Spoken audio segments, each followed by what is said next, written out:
Chapter 158. Gu Mengmeng froze while she was washing her face. She pursed her lips and stared into the water for a while before finally deciding to face it. Shaking off the water droplets on her hands, Gu Mengmeng stood up and faced Elvis. She frowned unknowingly. She did not know why, but she just felt guilty towards him. But it was useless to avoid what she had to face, wasn't it? Moreover, she had nowhere to run. Elvis, I know you treat me very well, but I really can't accept you. Gu Mengmeng slowly approached Elvis and stopped 3 steps away from him. She raised her head and said seriously, I know this is Saint Nazir and the rules of the world that I was originally in do not apply here. I am willing to try to follow the customs here, but things like polygamy, I really can't do it. Elvis stood at the same spot, like an iron statue. He looked at Gu Mengmeng for a long time before asking, why not me? Gu Mengmeng was silent for a while. Yeah, why not Elvis? He was the first person she met. When they first met, she thought he was a dream. So unattainable, so dreamy and illusory. She hugged him and molested him, even saying, I will not take responsibility, as a proverb. It was just a joke at that time, but now, it seemed like it was destined. Elvis was strong and he treated her extremely well. But unfortunately, his heart was biased towards that flirtatious snow fox. Many things could not be explained just like that. Gu Mengmeng sighed helplessly and said, how can there be a why in matters of the heart? Can you explain clearly why you like me? Elvis looked at Gu Mengmeng in silence for a long time. Gu Mengmeng smiled faintly and said, is it because I am prettier than the other females here? But no matter how good my looks are, I will still grow old. Is it because I know more than the other females? But the things I know, even if I don't mate with you, I will impart them to the people of Saint Nazir. Sooner or later, everyone will learn what I know. Then, will I still be special? Elvis was not Leah, he was not as eloquent as Leah. But he knew that what Gu Mengmeng said was wrong. Even if she grew old one day and became ordinary, he had absolute confidence that he would still love her, or even love her even more. Gu Mengmeng wanted to say something more, but Elvis took 2 steps forward and pulled her into his arms. His voice was low and hoarse, with a tinge of loneliness and begging, I won't fight with Leah for the position of the first partner, I just want to stay by your side. Gu Mengmeng pushed Elvis, but he did not budge at all. She wanted to say something, but Elvis did not give her a chance. Your identity is special, Leah alone cannot protect you. Not just me, you need more and stronger partners. Leah knows this too. Before Elvis could finish his sentence, Gu Mengmeng said, I'm different from the females here. I'm not someone who can only wait for others to protect me. Elvis was taken aback and felt a little desolate. Yes, she was the messenger of the beast deity and was different from the other females who could only wait for males to protect them. Gu Mengmeng took the opportunity when Elvis was in a daze and pulled herself out from his arms. She took 2 steps back and said, when Leah returns later, I will move into his cave. I have troubled you during this period of time, thank you for taking care of me. Aside from the topic, thank you to my QQ reading darling. Dream, Little Rabbit, Jade Treasure, Dream Wanderer's Dream, Low Voice, Hua Feihua's Style, as a reward. And thank you to Xiaoxiang's darling, Big Banyan Tree, for her recommendation vote. Thank you and to Xiaoxiang's darling, Yu Xiao of the 4 Young Masters, QQE381DC0DB2, for her gift of flowers. Thank you to everyone for your company and support along the way. I still do not know the results of the PK at the Book Town. I will share it with everyone once I receive the news. Chapter 159. Elvis's spine stiffened and his blood seemed to have frozen in that instant. He could not breathe for a long time and could only stare at Gu Mengmeng fixedly. That pair of eyes that were as clear as a deer's were filled with determination and determination. Elvis knew that this expression was not just a female's willful and angry words. She was really going to leave his life. The left side of her chest stopped for a long time before a deafening sound rang in Elvis's ears. His eyes were bloodshot and his vision blurred. Turning around resolutely, Elvis only said 1 sentence, you don't have to leave. Then, he left with big strides. Looking at Elvis's back, Gu Mengmeng felt like she was about to be swallowed by guilt. Rejecting someone was really a stressful thing. Gu Mengmeng only hoped that she would not have to do it a second time in this lifetime. She swore that she would never be envious of the school bell being confessed to 8 times a day and that rejecting someone was as easy as chewing potato chips. What did Elvis mean when he said she didn't have to leave? Was he going to let her stay in the cave? That was not good. Rejecting someone and still asking them to leave without a penny? How shameless was that? Gu Mengmeng felt that she could not do such a thing, so she decided to pack her things first and move to Li's place when he returned. Returning to the cave, Gu Mengmeng looked down at her aching feet. She finally understood why Leah and Elvis always carried her every time she left the house and almost never let her walk on her own.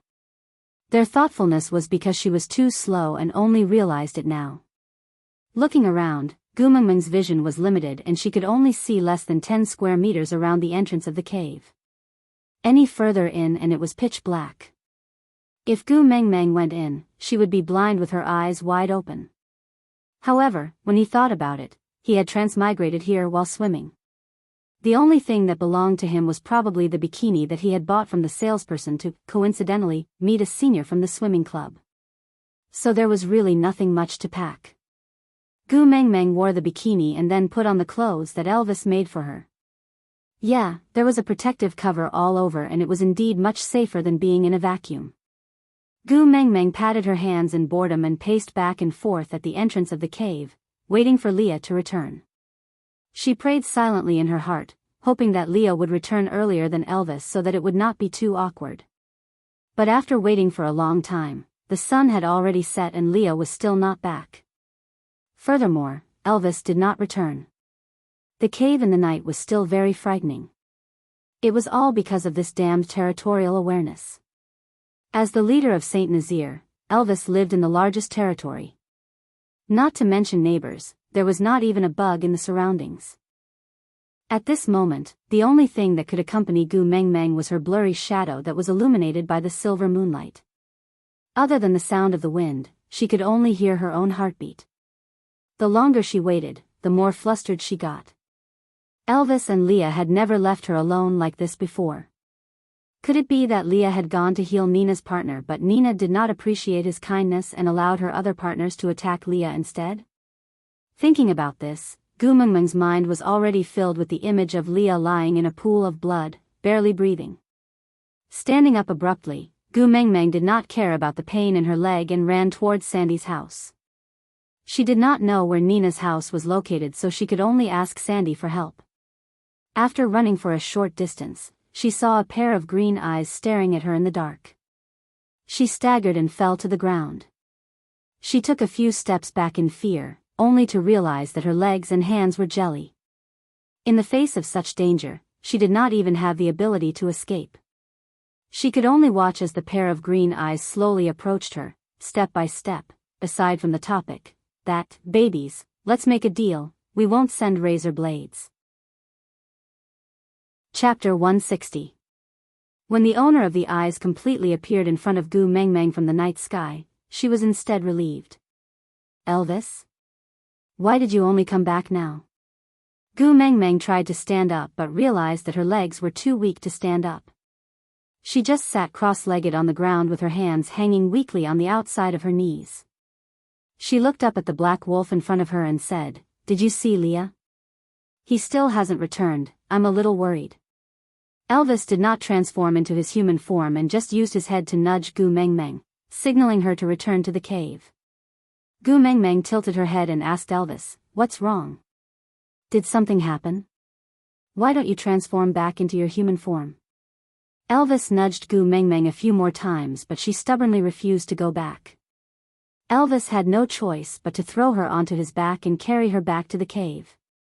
Even though they were only a few steps apart, Gu Mengmeng could clearly feel Elvis's abnormality.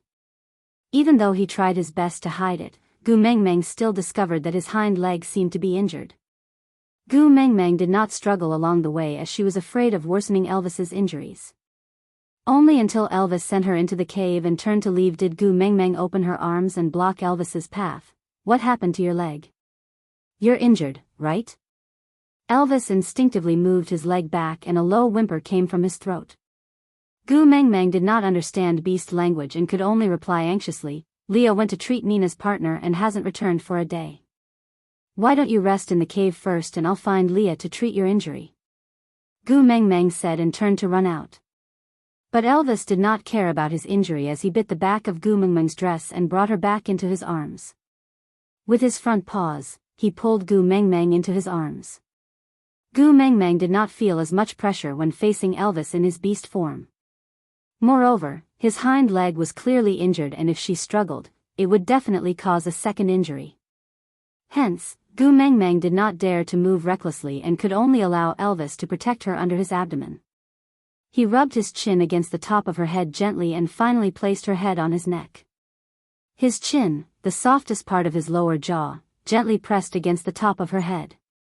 He hugged her just like that and did not sleep for the whole night. Gu Mengmeng did not know when she fell asleep, but when she woke up again, Elvis had already disappeared. There were some washed fruits placed at the entrance of the cave, which must have been left there by Elvis. Gu Mengmeng looked around but did not find any traces of Li's return. A huge sense of uneasiness and suspicion spread in Gu Mengmeng's heart. She could not be bothered to eat those fruits, nor could she be bothered with how painful her feet were. She just relied on her memory to walk out of Elvis's territory and headed straight for Sandy's place. Before Gu Mengmeng reached Sandy's house, Sandy had already come out of the cave to welcome her. Her eyes were bloodshot and red. It was obvious that she had been crying. "You." Gu Mengmeng could not make a request in Sandy's current state, so she asked with concern, "What happened? Did Nina bully you again?" Sandy shook her head. The tears that she had finally stopped started to fall again. She held on to Gu Mengmeng's little hand and stared fixedly at her with her tear-filled eyes. Biting her lower lip, she could not say a single word. Finally, she pulled Gu Mengmeng into her arms and hugged her tightly. Then, she burst into heart-throbbing sobs until she could not breathe. Gu Mengmeng patted Sandy's back lightly. She did not know what had happened, but she felt as if there was a dark cloud floating above her head, making it hard for her to breathe. Aside from the topic, recommending her good friend Hua Zhixingbao's article, Young Master Gu's Flash Marriage Sweet Wife, a sweet article about love after a flash marriage. The rich and handsome Gu Senxing got married in a low-profile flash marriage. The couple in the flash marriage was the daughter of the unknown Yu Jiaojiao. Everyone said that Yu Jiaojiao received this honor because she saved the Milky Way galaxy, but they did not know that their fates were already intertwined 2 years ago. Gu Senxing from Jin City was handsome and rich. More importantly, he had no scandals and was rumored to not be close to women. He had been cold for 27 years and fell head first into Yu Jiaojiao, the little vixen. After the marriage, Gu Senxing's peaceful life was in turmoil. President Gu, Madam broke the old master's favorite vase. The man did not even lift his head, just find a similar one and send it over. President Gu, Madam released old Madam's favorite parrot. Go to South America to find a new one for her. President Gu, Madam went on a date with old Madam's sugar baby. Chapter 161. Sandy cried for a long time while Gu Mengmeng let her hug her blankly until she finally stopped crying. She sobbed and said, "Gu Mengmeng, don't be too sad. Although Leah, you still have Elvis. Hurry up and mate with Elvis, don't let Nina, sob." Sandy stuttered her words but Gu Mengmeng's heart skipped a beat. She held on to Sandy's shoulder and asked with furrowed brows and squinted eyes, "Say, what happened to Leah?" Sandy looked at Gu Mengmeng with her swollen eyes and asked timidly, "You still don't know?" Gu Mengmeng asked, "What should I know?" Sandy cried even louder. Gu Mengmeng had never been so frustrated before. She was absolutely sure that Sandy was not crying because she was bullied, but because of her and it had something to do with Leah. "Don't cry, tell me what happened first. Where is Leah?" Gu Mengmeng held on to Sandy's shoulder tightly and forced her to calm down. Sandy cried until her nose was covered in tears and snot. She said in a sobbing tone, "Leah is going to mate with Nina, what?" Gu Mengmeng staggered 2 steps back before shaking her head and forcing a smile, "Impossible, This is impossible. Leah was still fine with me yesterday and he is going to mate with Nina today. How is this possible? It's true, the entire tribe knows about it. Gu Mengmeng had long let go of Sandy's shoulder, but she was still standing at the same spot, crying loudly with Gu Mengmeng's support. Gu Mengmeng's head was buzzing and she could not think straight. She could not figure out why Leah would do this. Gu Mengmeng held onto Nina's arm and resisted the tears in her eyes. Bring me to Nina's house. What do you want to do? Sandy held onto Gu Mengmeng's hand and said, Elvis is not by your side now, it's too dangerous for you to go there alone. What if? Gu Mengmeng chuckled and said, what if? Would Leah still do anything to me? Sandy pursed her lips and did not reply, but from her expression, one could tell that this was what she was worried about. Gu Mengmeng did not care so much and pulled Sandy out. Although Bode did not like Gu Mengmeng ordering him around all the time, he had received many favors from Gu Mengmeng. Now that Gu Mengmeng had dragged Sandy along, he could not just stand by and watch.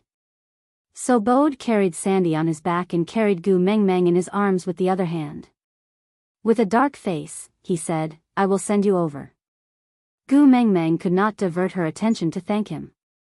She just wanted to find Leah quickly and bring him back. Bode's speed was very fast and he arrived at the outskirts of Nina's territory in no time. He placed Sandy and Gu Mengmeng down and said, I can only send you up to here.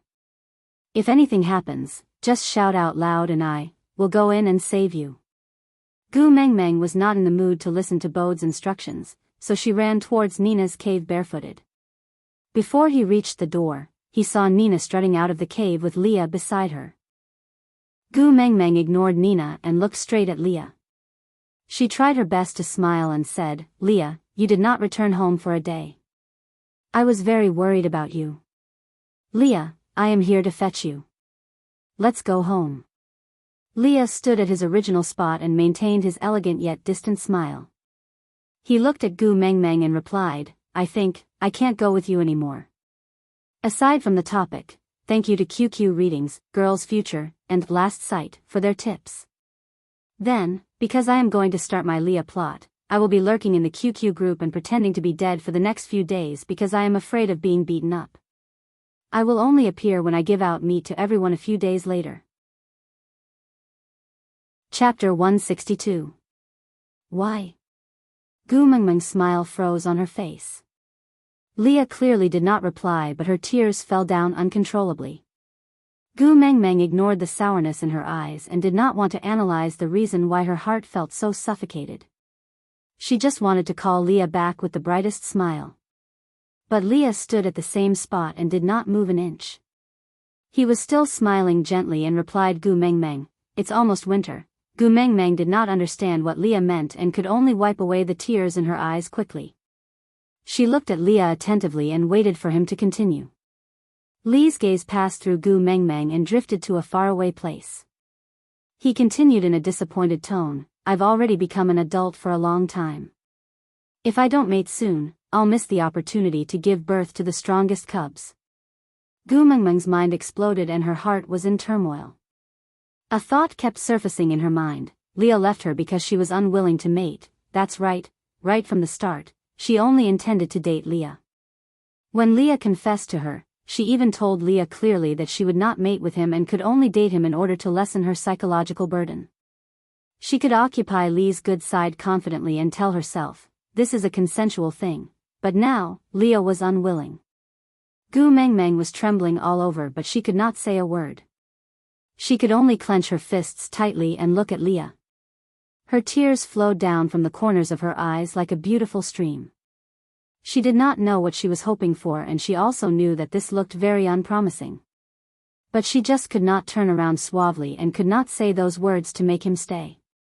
Leah did not give Gu Mengmeng too much time to organize her emotions.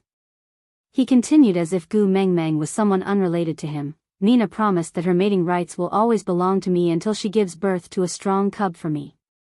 So, I have to stay by her side and help her recuperate.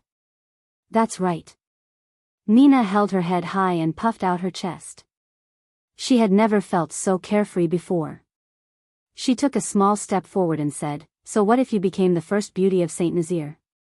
Dragging along two good males like Leah and Elvis but not willing to mate with them. Are you asking them to sacrifice for you for nothing? How selfish. I'm different. I can give Leah a litter or even several litters of cubs. With Lee's strength and my perfect genes, our baby will definitely be a king in the future. Gu Mengmeng took a quick step forward and raised her hand to hit Nina. But just as she was about to raise her hand, her wrist was grabbed tightly by someone. Nina hid behind Lee's back like a startled bird and gave Gu Mengmeng an embarrassed smile. She did not say much and just hugged Lee's waist tightly for protection. On the other hand, Leah held onto Gu Mengmeng's wrist with one hand and patted Nina's back gently with the other. His gaze met with Gu Mengmeng's doubtful gaze. His smile was still so elegant, like a demon or a deity, but it did not have the warmth he had when he looked at her in the past. Lee's voice was cold and calm like an ancient well, piercing to the bone. Nina is my female. No one can touch her, including you. Gu Mengmeng tried to retract her wrist but Leah did not let go. She could clearly feel the sharp pain coming from her wrist. This was Lee's warning. If she dared to touch Nina again, he would break her wrist? Sandy's words really came true. Leah really did touch her. Aside from the topic, thank you to Dan Xiusheng and Big Momo for their long reviews on QQ reading. To be honest, I'm very touched. These days, there are very few people willing to spend money to read novels. There are even fewer people willing to write long reviews for a work than to spend money to read novels. It's almost to the point of being as rare as a phoenix feather and a unicorn horn. I have to say that I'm lucky and blessed to receive 2 such heartfelt long reviews in one day. Chapter 163. What if I hit her? What do you want? Kill me? Gu Mengmeng clenched her teeth and raised her head stubbornly. Damn, someone snatched her boyfriend and still dared to show off to her. If she could bear with this, she, Gu Mengmeng, should be able to ascend to heaven and become a bodhisattva. Leah shook his head and said, I won't. Gu Mengmeng's eyes brightened with a tinge of anticipation. Leah continued immediately, with me around, I won't let you hit her. Gu Mengmeng smiled bitterly and nodded, indicating that she understood. Leah then let go of her hand and stood in between her and Nina, not giving her any chance to hurt Nina. Good, very good. Gu Mengmeng took a step back and used her other hand to support her numb wrist. She looked at Leah and said, since I know that you are safe and sound, I can rest assured. Even if you are not with me, I still wish you happiness. With that, Gu Mengmeng turned around and moved her feet with difficulty, step by step, back to where she was. Nina's words were like a thorn, piercing straight into Gu Mengmeng's heart. Every time her heart beat, the sharpness would penetrate deeper. Gu Mengmeng, you are so selfish. You can't give a promise, so what right do you have to dominate Leah? Her footsteps were heavy, as if she was dragging the entire world. Just 3 to 5 steps, Gu Mengmeng already felt that she had exhausted all her energy. Can't stop, can't stop. Gu Mengmeng kept shouting to herself in her heart. She didn't want to part with good intentions. She didn't want Leah to remember her begging for pity in a weak and pathetic state. She didn't want it. Gu Mengmeng bit her lower lip tightly, trying to hold back her developed tear glands. She clenched her fists tightly and hung them by her sides, not allowing herself to show the action of wiping her tears. She thought that as long as she did that, no one would know that she was crying. But she forgot how sensitive the senses of males in the beast world were. Her first tear was seen clearly by everyone present. Xiao Meng. Just as Gu Mengmeng was about to give up, someone held her shoulders. Gu Mengmeng looked up but could not see what the person in front of her looked like. But, in the entire Saint Nazaire, only Elvis would call her Xiao Meng. Gu Mengmeng bit her lower lip and could not say a word. She felt that her throat was dry and tight and she could not make a sound. Elvis carried Gu Mengmeng in his arms, one hand supporting her butt and the other on her back. He patted her gently and let her lean on his shoulder. Elvis's voice was a little hoarse. Even though he tried his best to control it, he could not hide his heartache. After deliberating for a long while, Elvis only said one sentence. It's all right, I'm here to bring you home. With that, Elvis carried Gu Mengmeng and turned to leave. Other than Gu Mengmeng, he did not even look at anyone else. Walking out of Nina's territory, Gu Mengmeng started to choke with sobs. By the time she reached Elvis's territory, Gu Mengmeng had already cried so much that she could not even make a sound. She could only open her mouth wide to let out a gasp, with tears flowing down her cheeks. It would be nonsense to say that Gu Mengmeng's crying was beautiful. Now, her nose was full of tears and mucus. She was as pathetic as she could be and as ugly as she could be. But even so, Elvis still felt an unprecedented heartache. It was as if something in his left chest was being torn apart by sharp claws and fangs, being gnawed away bit by bit until nothing was left. Aside from the topic, hello everyone, this is Mr. Automatic Update of Stored Manuscripts. Chapter 164. Even Gu Mengmeng herself did not know when she fell asleep. It was only when her throat was so dry that she had no choice but to open her eyes. Only then did she realize that her eyes were swollen like peaches and she could only open them a little. Elvis brought a cup of water to Gu Mengmeng's mouth and she took it without hesitation and started gulping it down in big mouthfuls. Elvis was afraid that she would choke, so he patted her back lightly. After Gu Mengmeng finished drinking, she returned the cup to Elvis and stood up to walk out without saying a word. Elvis held on to Gu Mengmeng's wrist and asked, "You still want to find him?" Gu Mengmeng knew that the he Elvis was referring to was definitely Leah. Just thinking of that name made Gu Mengmeng's heart ache. She did not have the confidence to see Leah again and hear those heartless words again. So she shook her head in denial. Elvis heaved a long sigh of relief and the strength in his hand relaxed a little. He did not want to see Gu Mengmeng's heart-wrenching look again. Elvis took a step forward and hugged Gu Mengmeng in his arms, saying, "Your feet are all bruised and are not suitable for walking for now. Where are you going?" "I'll bring you there." Gu Mengmeng lowered her head to look at the bottom of her feet. There was a large patch of bruised skin with traces of blood seeping through it and it looked rather miserable. But, why did she not feel any pain? Oh, perhaps there was a limit to the pain a human body could feel? It was all concentrated on her heart and she could not feel any other parts of her body. But Gu Mengmeng did not reject Elvis's suggestion. Her throat could barely open to speak after drinking water, but it was extremely hoarse. Every word that came out of her mouth felt like a small knife was slicing her throat. "I want to go to the lakeside, the place where I first met you." Elvis did not know what Gu Mengmeng wanted to do. In fact, he could not understand most of the things that Gu Mengmeng did. But to Elvis, as long as Gu Mengmeng did not cry, he had no opinion on what she wanted to do. So, Elvis took out a thicker piece of beast skin and wrapped Gu Mengmeng up. Although winter was not here yet, the weather had already turned cold and he could not let his Xiaomeng freeze. Gu Mengmeng did not resist and let Elvis do everything on her body. Gu Mengmeng, who had been as quiet as a rag doll, only reacted when Elvis carried her to the lake where they first met. Elvis's lips curled up slightly as he pointed at the surface of the lake. "That day, you were standing there with half your body in the lake. The water reflected on your face and you looked like a lost elf. I couldn't help but get close to you, but I was afraid to disturb you. Then, you actually kissed me." Elvis sunk into his memories. It had only been a short while, but now that he was back here, he felt as if it was a lifetime ago. Gu Mengmeng wanted to get down from Elvis's arms, but Elvis did not stop her and placed her down according to her wishes. Gu Mengmeng ignored Elvis's words, or rather, she ignored everything. Gu Mengmeng walked towards the lake, taking off the beast skin Elvis had on her as she walked. In the end, she was only left with the bikini she was wearing when they first met. She stopped by the lakeside and turned around to look at Elvis. Her lips curled up slightly as she said to Elvis, "Sorry, thank you. Goodbye." After saying that, Gu Mengmeng fell backwards, causing a huge splash. Gu Mengmeng curled up her body and held her breath, forcing herself to sink into the water. She wanted to go back, return to the place where she belonged.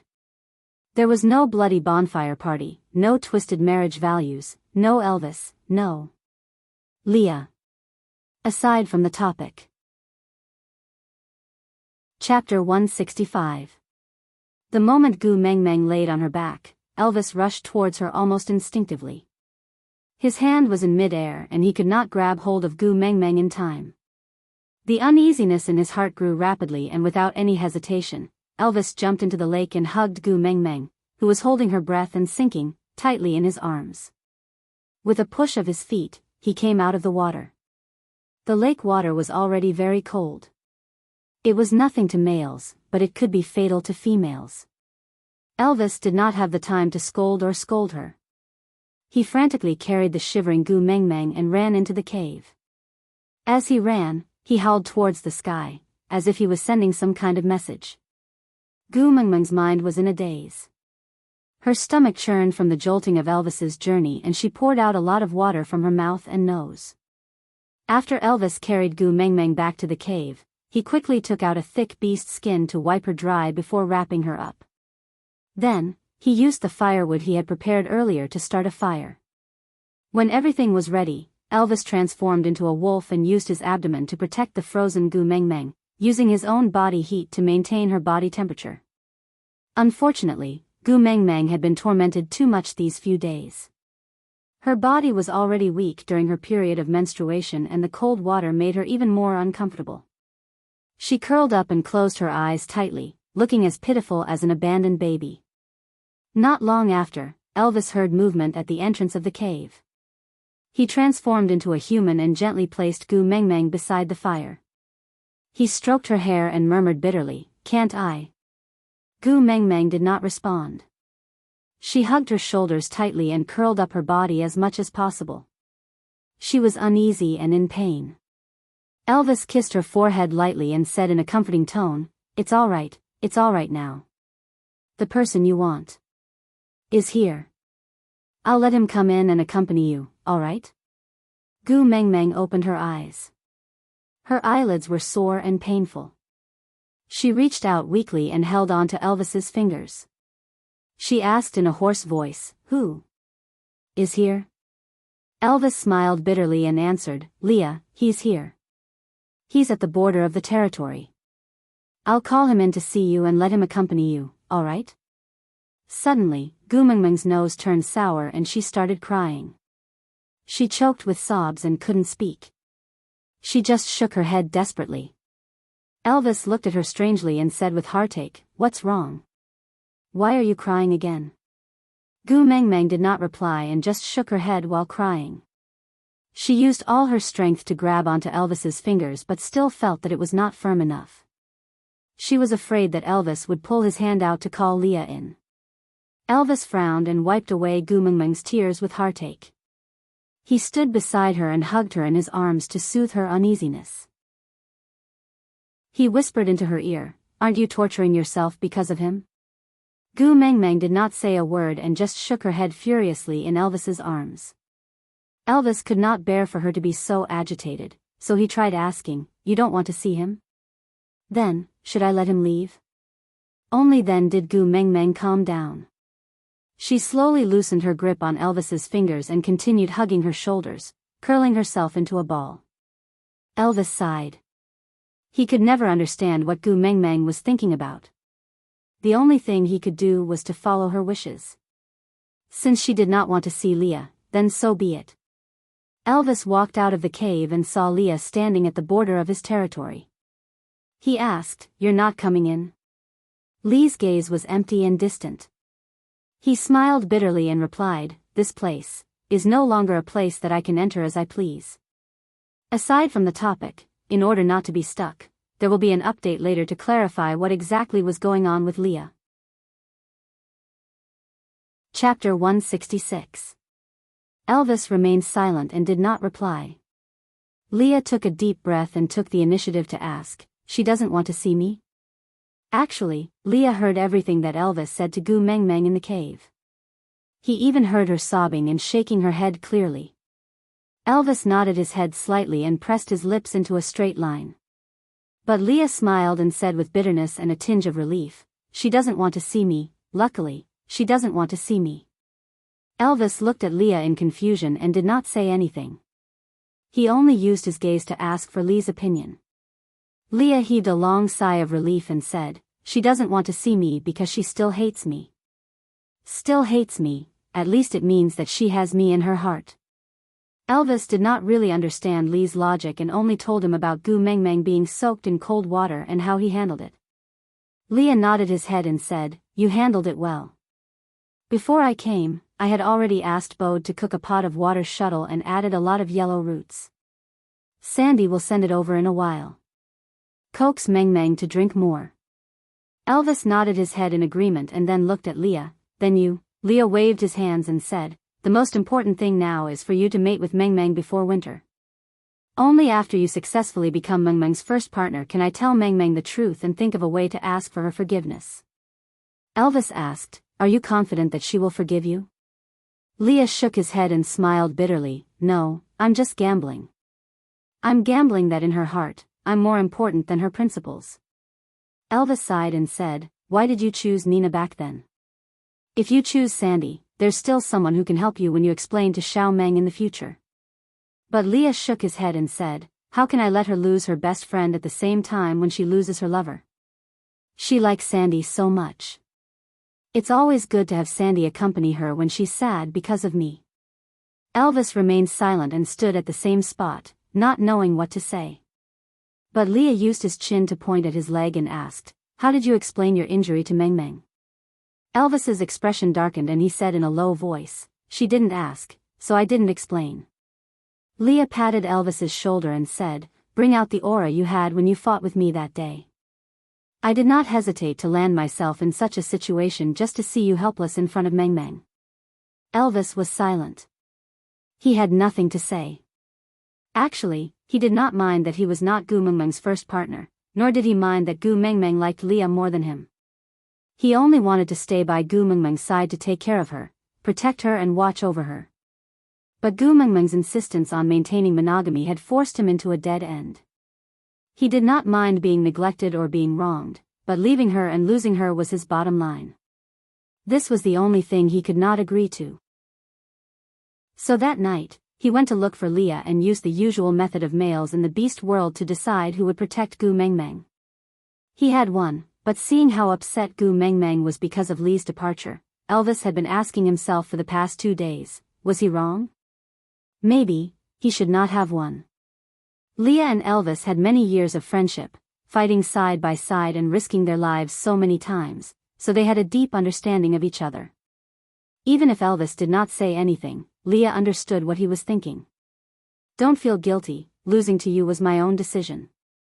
We all know that this is the best choice, isn't it?" Aside from the topic, branches, looking at Elvis carrying Gu Mengmeng off, the smile on Lee's face slowly froze. He frowned in disgust and ordered coldly, "Take your dirty hands off me." Nina, who was hugging Lee's waist and feeling pleased with herself, was stunned by Lee's roar. She looked up at Leah blankly, only to realize that his eyes were still staring at the direction Gu Mengmeng disappeared in, not even sparing her a glance. "If I hear you casually express your opinion in front of Mengmeng again, I don't mind the number of females in Saint Nazaire becoming 3. As Leah said that, he took out a beast-skin rope from his waist and tied 2 strands of long hair behind his ears before folding it inwards. This was the hairstyle Mengmeng had praised. She said it looked good. "Leah, how can you speak to me like this? I'm the Nina who wants to mate with you." Nina shouted at the top of her lungs. "Mate?" Leah sneered, "Are you even worthy?" Chapter 167. Not long after Leah left, Sandy really carried a big pot of fish soup over. The smell of ginger could be smelled from afar. Elvis welcomed Sandy outside the cave and took the stone pot from her hands. He then invited, "Xiao Meng is inside, do you want to accompany her?" This was the first time Elvis invited another female into his cave and he felt a little awkward. But for Gu Mengmeng, he would do anything he did not like. Sandy's heart was already on Gu Mengmeng and she did not have the time to feel proud of Elvis's invitation. She just nodded and walked in without standing on ceremony. The moment she entered the cave, Sandy saw Gu Mengmeng curled up in a corner. Her chubby little face puffed up and Sandy took a few steps forward to hug Gu Mengmeng in her arms. She imitated how she used to comfort herself when she was crying and patted her back lightly. Gu Mengmeng, I don't allow you to spoil yourself like this. Gu Mengmeng opened her red and swollen eyes and saw that the person who came was Sandy. She wanted to smile so that Sandy would not worry, but the corners of her lips were too heavy. No matter how much strength she used, she could not even pull out a curve. Sandy cupped Gu Mengmeng's little face with both hands and looked at Gu Mengmeng seriously. If you want to cry, don't force yourself to smile. I will accompany you. When you are done crying, we will eat something delicious. Bode's culinary skills have improved a lot recently and the food he makes is getting better and better. He cooked water shuttles today and I specially brought them for you to eat. Once you are full, you will not feel uncomfortable anymore. Gu Mengmeng shook her head and leaned into Sandy's arms. She wrapped her arms around Sandy's waist and choked with sobs. I have no appetite. This was the first sentence Gu Mengmeng said after returning from the lake. Her hoarse and weak voice made Sandy hug Gu Mengmeng over and over again in heartache. She said with a sullen face, you don't even want to eat delicious food, looks like you are really feeling terrible. Elvis felt suffocated. Gu Mengmeng's pitiful look made him feel as if his heart was pierced by an icicle. Every time his heart beat, the flesh that was stuck to the icicle would tear a little. The pain seeped into his bones and he did not want to live. Sandy's attention was completely on Gu Mengmeng and she really did not have the mood to care about Elvis's life. She just hugged Gu Mengmeng and swayed her body gently, saying, actually, it's not a big deal. No matter how outstanding Leah was, he was just a male. You're so beautiful. You'll definitely attract even more powerful males to pursue you at the beauty contest next spring. By then, we can choose someone better than Leah to piss him off. With that, Sandy suddenly tilted her head and looked at Elvis, before continuing, isn't Elvis here? Take Elvis first and mate with him after your estrus period ends. Then, take Barit and Colin too. Take advantage of this winter to mate with them properly. It's best if you can get pregnant in winter. When the snow melts next year and Nina's stomach does not have any reaction, do you think Leah will regret it to death? Gu Mengmeng smiled bitterly. She thought to herself that Leah chose Nina because she was unwilling to mate with him. If she was willing. Gu Mengmeng's heart suddenly lit up. She sat up abruptly and grabbed onto Sandy's arm, saying, Leah, I want to see Leah. Sandy was confused by Gu Mengmeng's sudden change. She could only turn her head blankly to look at Elvis with a questioning gaze. Elvis's lips curved upwards but his brows were tightly furrowed. His eyes were filled with a depth that Gu Mengmeng could not understand or was unwilling to understand. He replied Gu Mengmeng with a single word of tenderness that could crush bones and blood, all right. Aside from the topic, thank you to the Tycoon, Prideful Blood and Water Dragon, from QQ Reading for your 1999 plus 99 reading points. It was Gina's first time seeing such a huge reward. She took the screenshot and showed off in the authors group. Thank you baby for satisfying my little vanity then, this love breakup content won't take too long. It should be nearing the end. Babies, bear with it for a few more days. After I have comforted my Mengmeng, I will distribute meat to everyone. Please note to enter the group in advance. QQ group number, 4927792773 My QQ is not a member, so the group I created could only accommodate 200 people. Now there are 100 plus. Chapter 168. Leah did not walk far and just hid at the edge of Elvis's territory. From this distance, he could barely hear Gu Mengmeng's voice and occasionally smell her scent in the air. He was caressing the beast skin rope that Gu Mengmeng used to tie his hair. When he heard that Gu Mengmeng wanted to see him, he paused for a moment. Then, he tried his best to control his urge to rush to her and climbed down the tree slowly. He stood at the edge of Elvis's territory and only stepped in after Elvis agreed to Gu Mengmeng's request. This was the first time he felt a sense of unfamiliarity and anticipation in this place that he had entered countless times.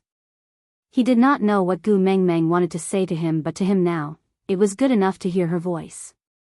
According to the rules, without Elvis's permission, he could not enter the cave. So Leah stood at the entrance of the cave and stared at the empty hole.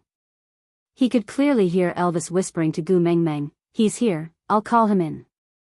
Gu Mengmeng held on to Elvis, her hands trembling uncontrollably. She was the one who had made up her mind to meet Leah, but when he really came, Gu Mengmeng started to feel guilty. What if she said she was willing to mate, but Leah still chose Nina?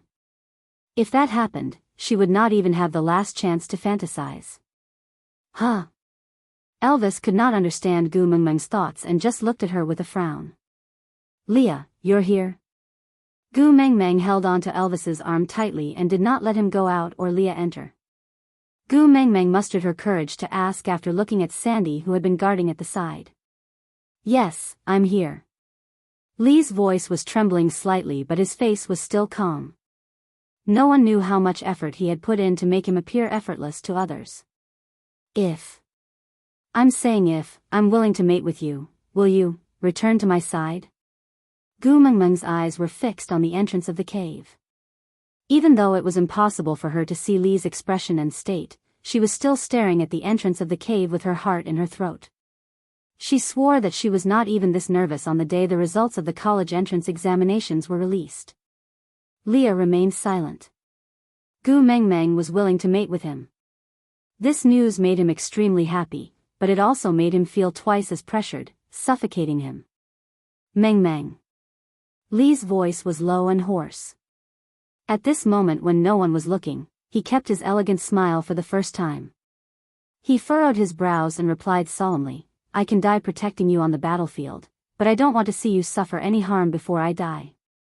Gu Mengmeng was taken aback. She did not understand what Leah meant. She instinctively looked at Elvis, only to realize that he was frowning in silence.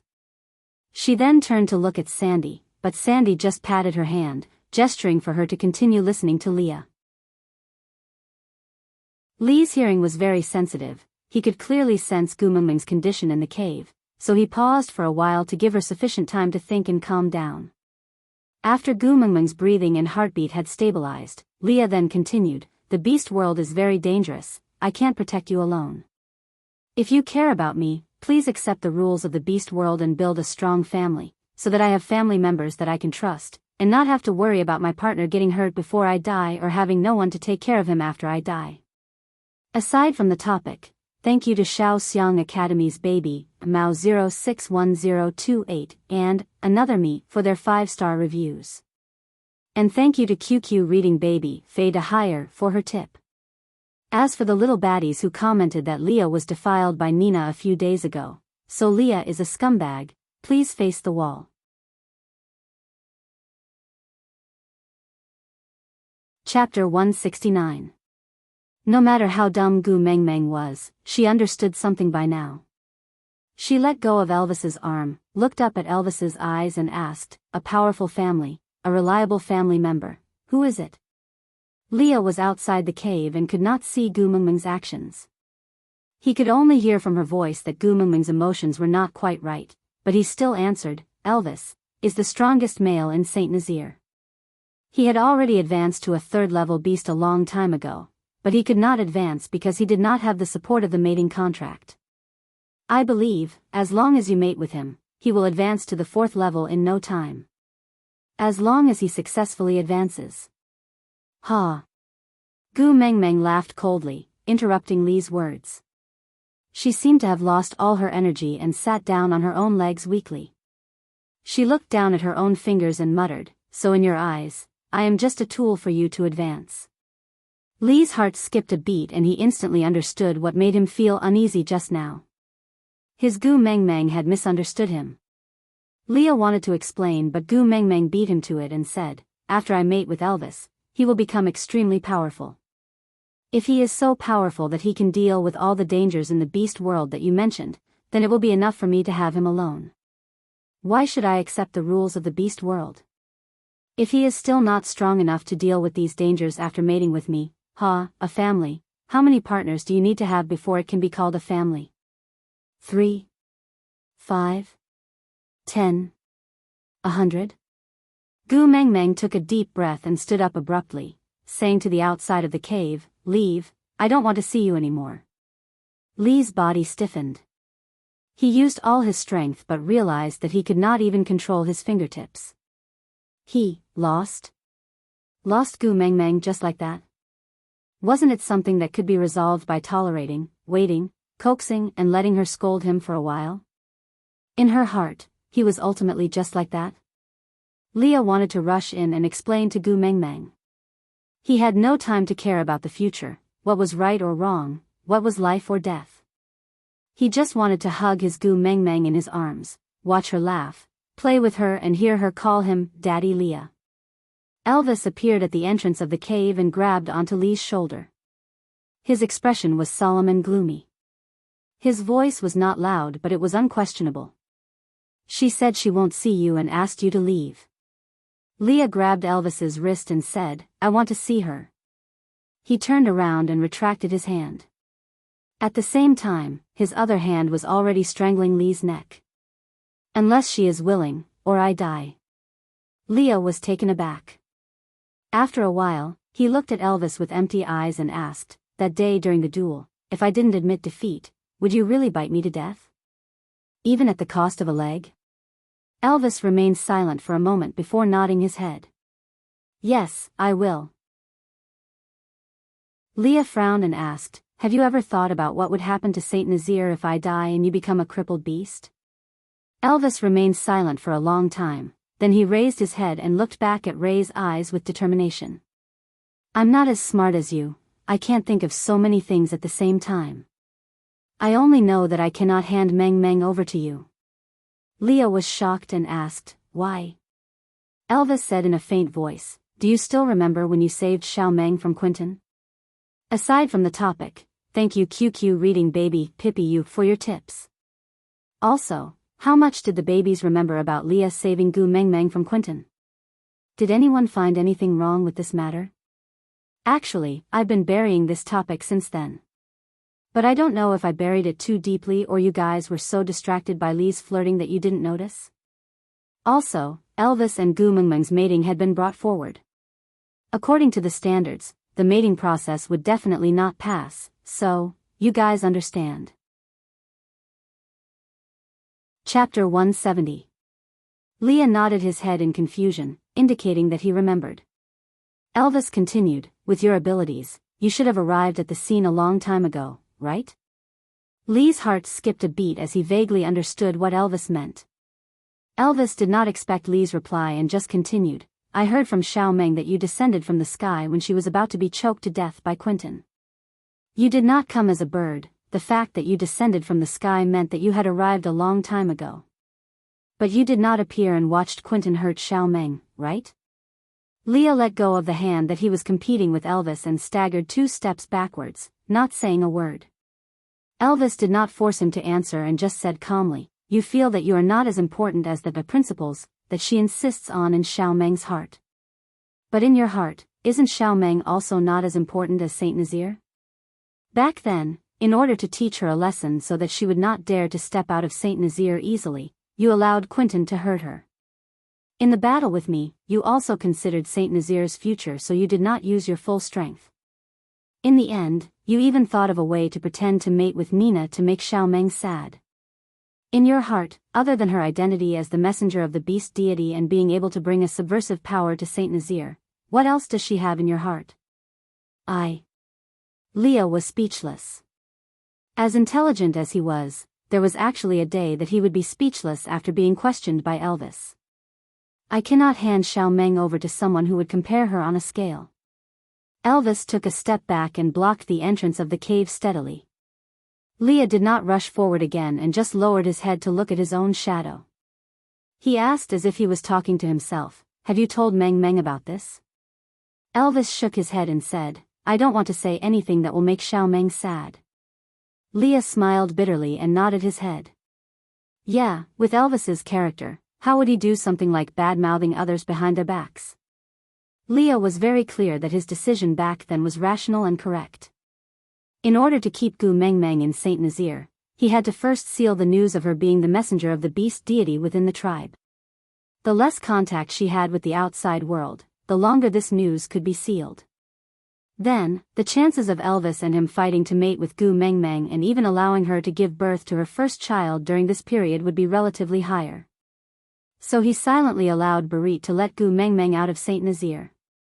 He thought that with his protection in the dark, everything would be under control.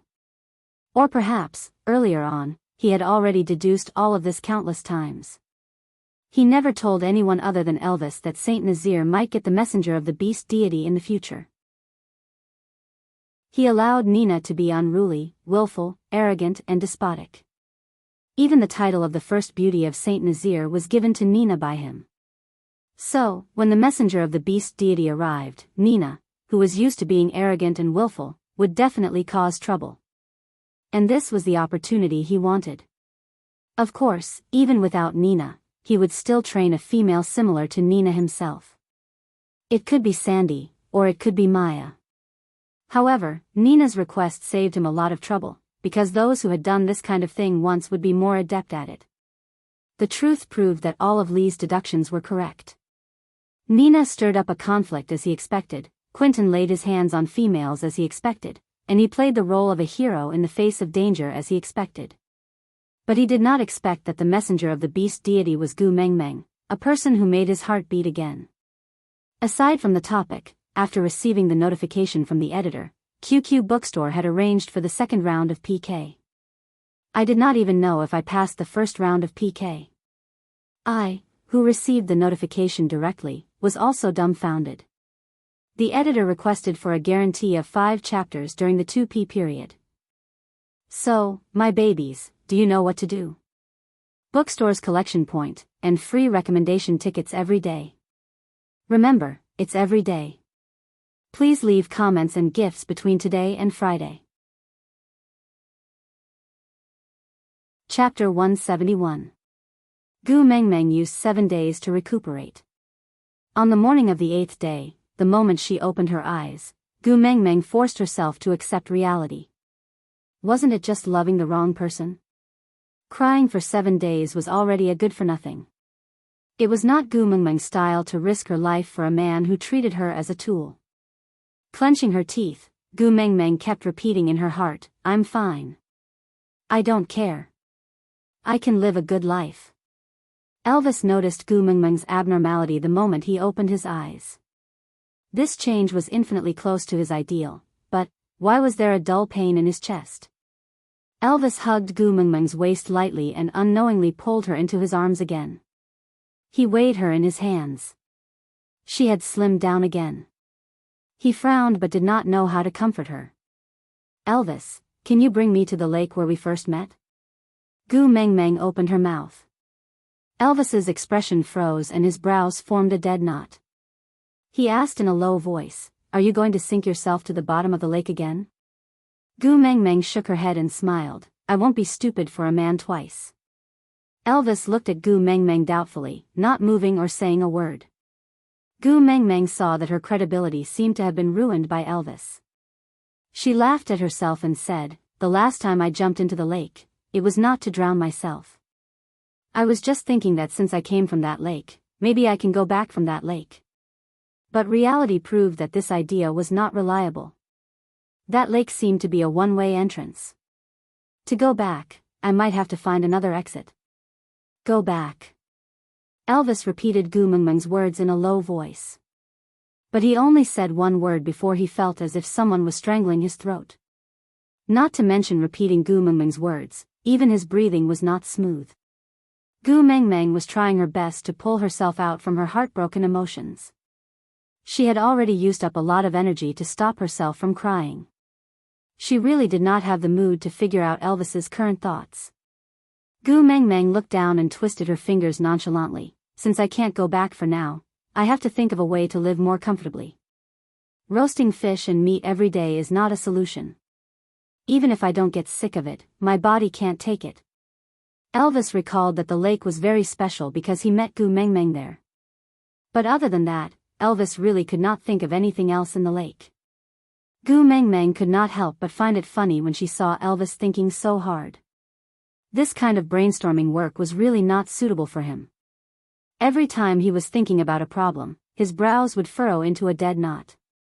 Gu Mengmeng placed her little hand on Elvis's brows and said patiently, I need to ingest salt to maintain my health.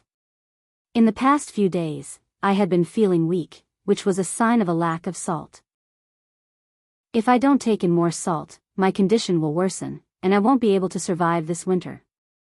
Elvis immediately tensed up upon hearing that.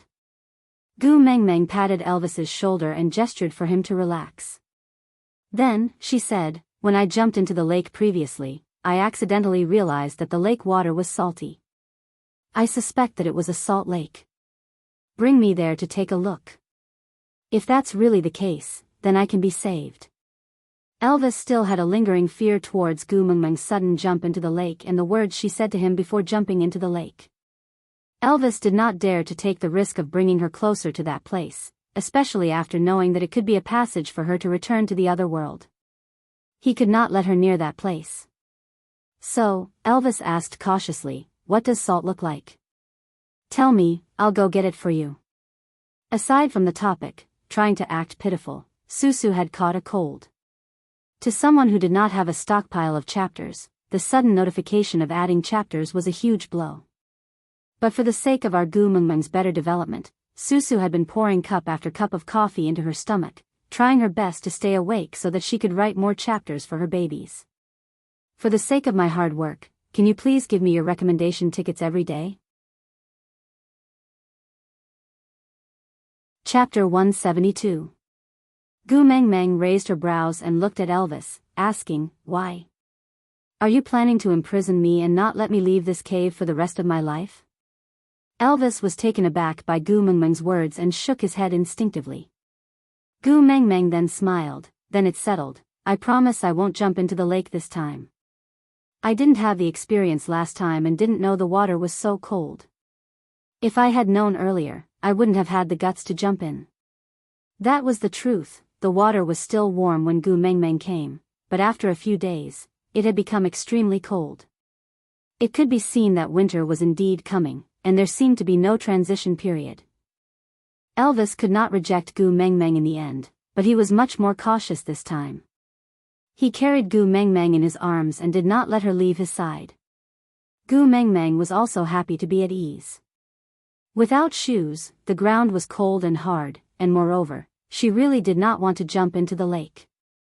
Being hugged by Elvis to keep her warm was pretty good. When they reached the lakeside again, Gu Mengmeng's eyes lit up immediately. F*******. This was her third time here. Why did she not realize that this was a salt lake the previous 2 times? Large pieces of salt crystals were hanging on the rock wall by the lakeside, but she did not realize it previously. Gu Mengmeng was extremely excited, pointing at a piece nearer to her. Elvis, hurry, go there. I want that white one. Seeing that Gu Mengmeng was interested in things other than Leah, Elvis felt slightly more at ease. Looking at the direction Gu Mengmeng was pointing at, he nodded his head, carrying Gu Mengmeng and stepped on the huge rocks by the lakeside. With a few leaps, he reached the rock wall. He held on to Gu Mengmeng with one hand and held on to the protruding part of the rock wall with the other, hanging steadily in midair. Gu Mengmeng broke off a small piece of salt crystal and licked it with her little tongue. A huge smile bloomed on Gu Mengmeng's face. That's right, it was what she wanted.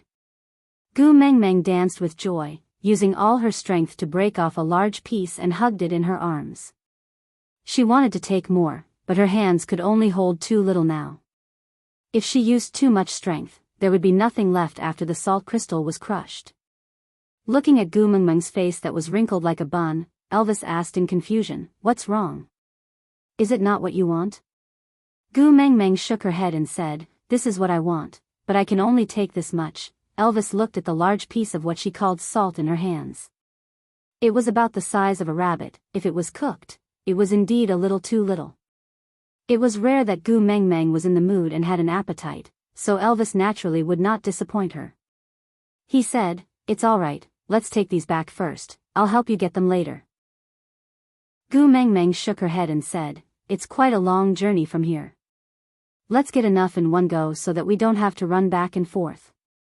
Elvis nodded. To him, whatever Gu Mengmeng said was right, so he said, then break off a few more and throw them on the shore. I will take them later. Gu Mengmeng's lips twitched. Throw it to the shore? If that happened, it would be smashed into pieces. If it got wet, it would be impossible to pick it up even if he wanted to. Sigh. He knew that he was here to look for salt, but why didn't he think of bringing a piece of animal skin with him when he left? I'm so stupid. Beast skin?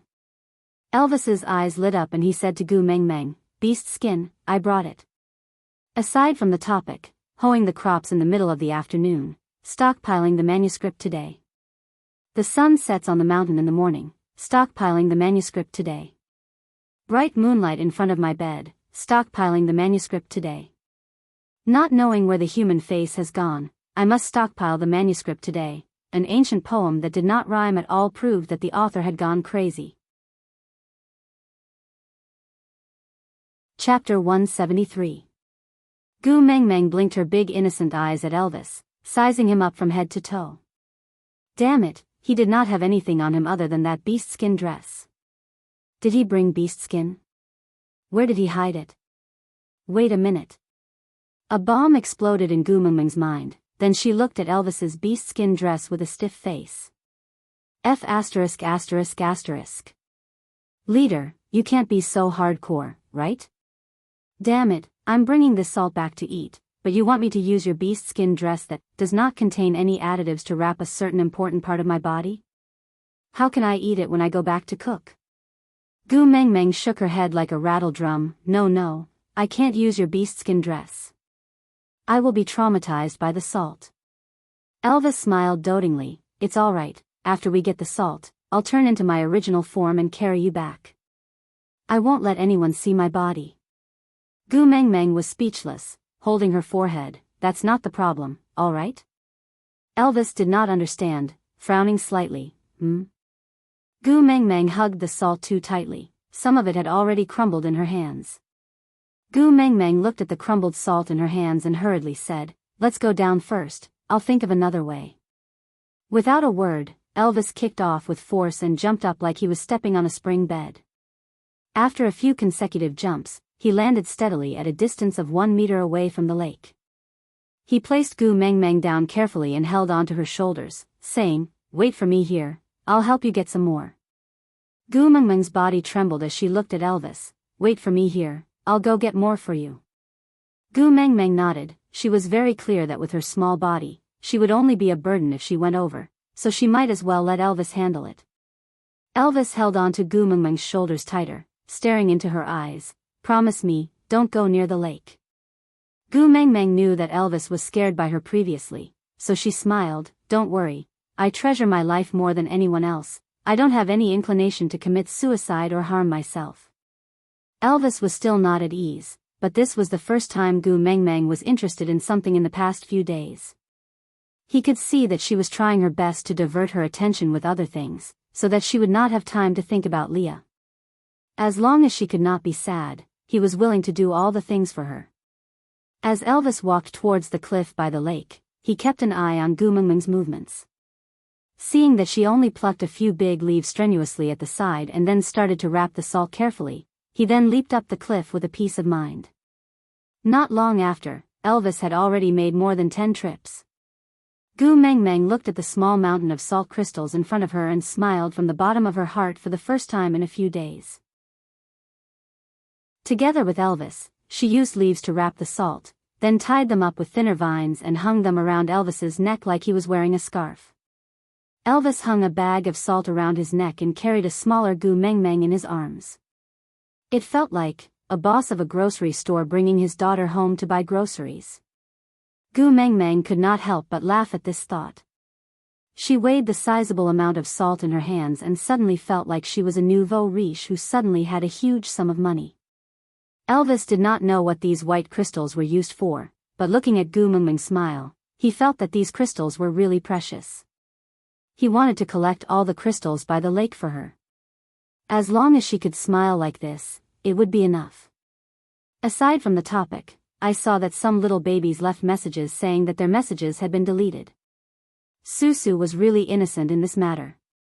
As a child raised by a stepmother who did not even have a backer in the bookstore, the messages she posted in the QQ group had been deleted a few times. Chapter 174.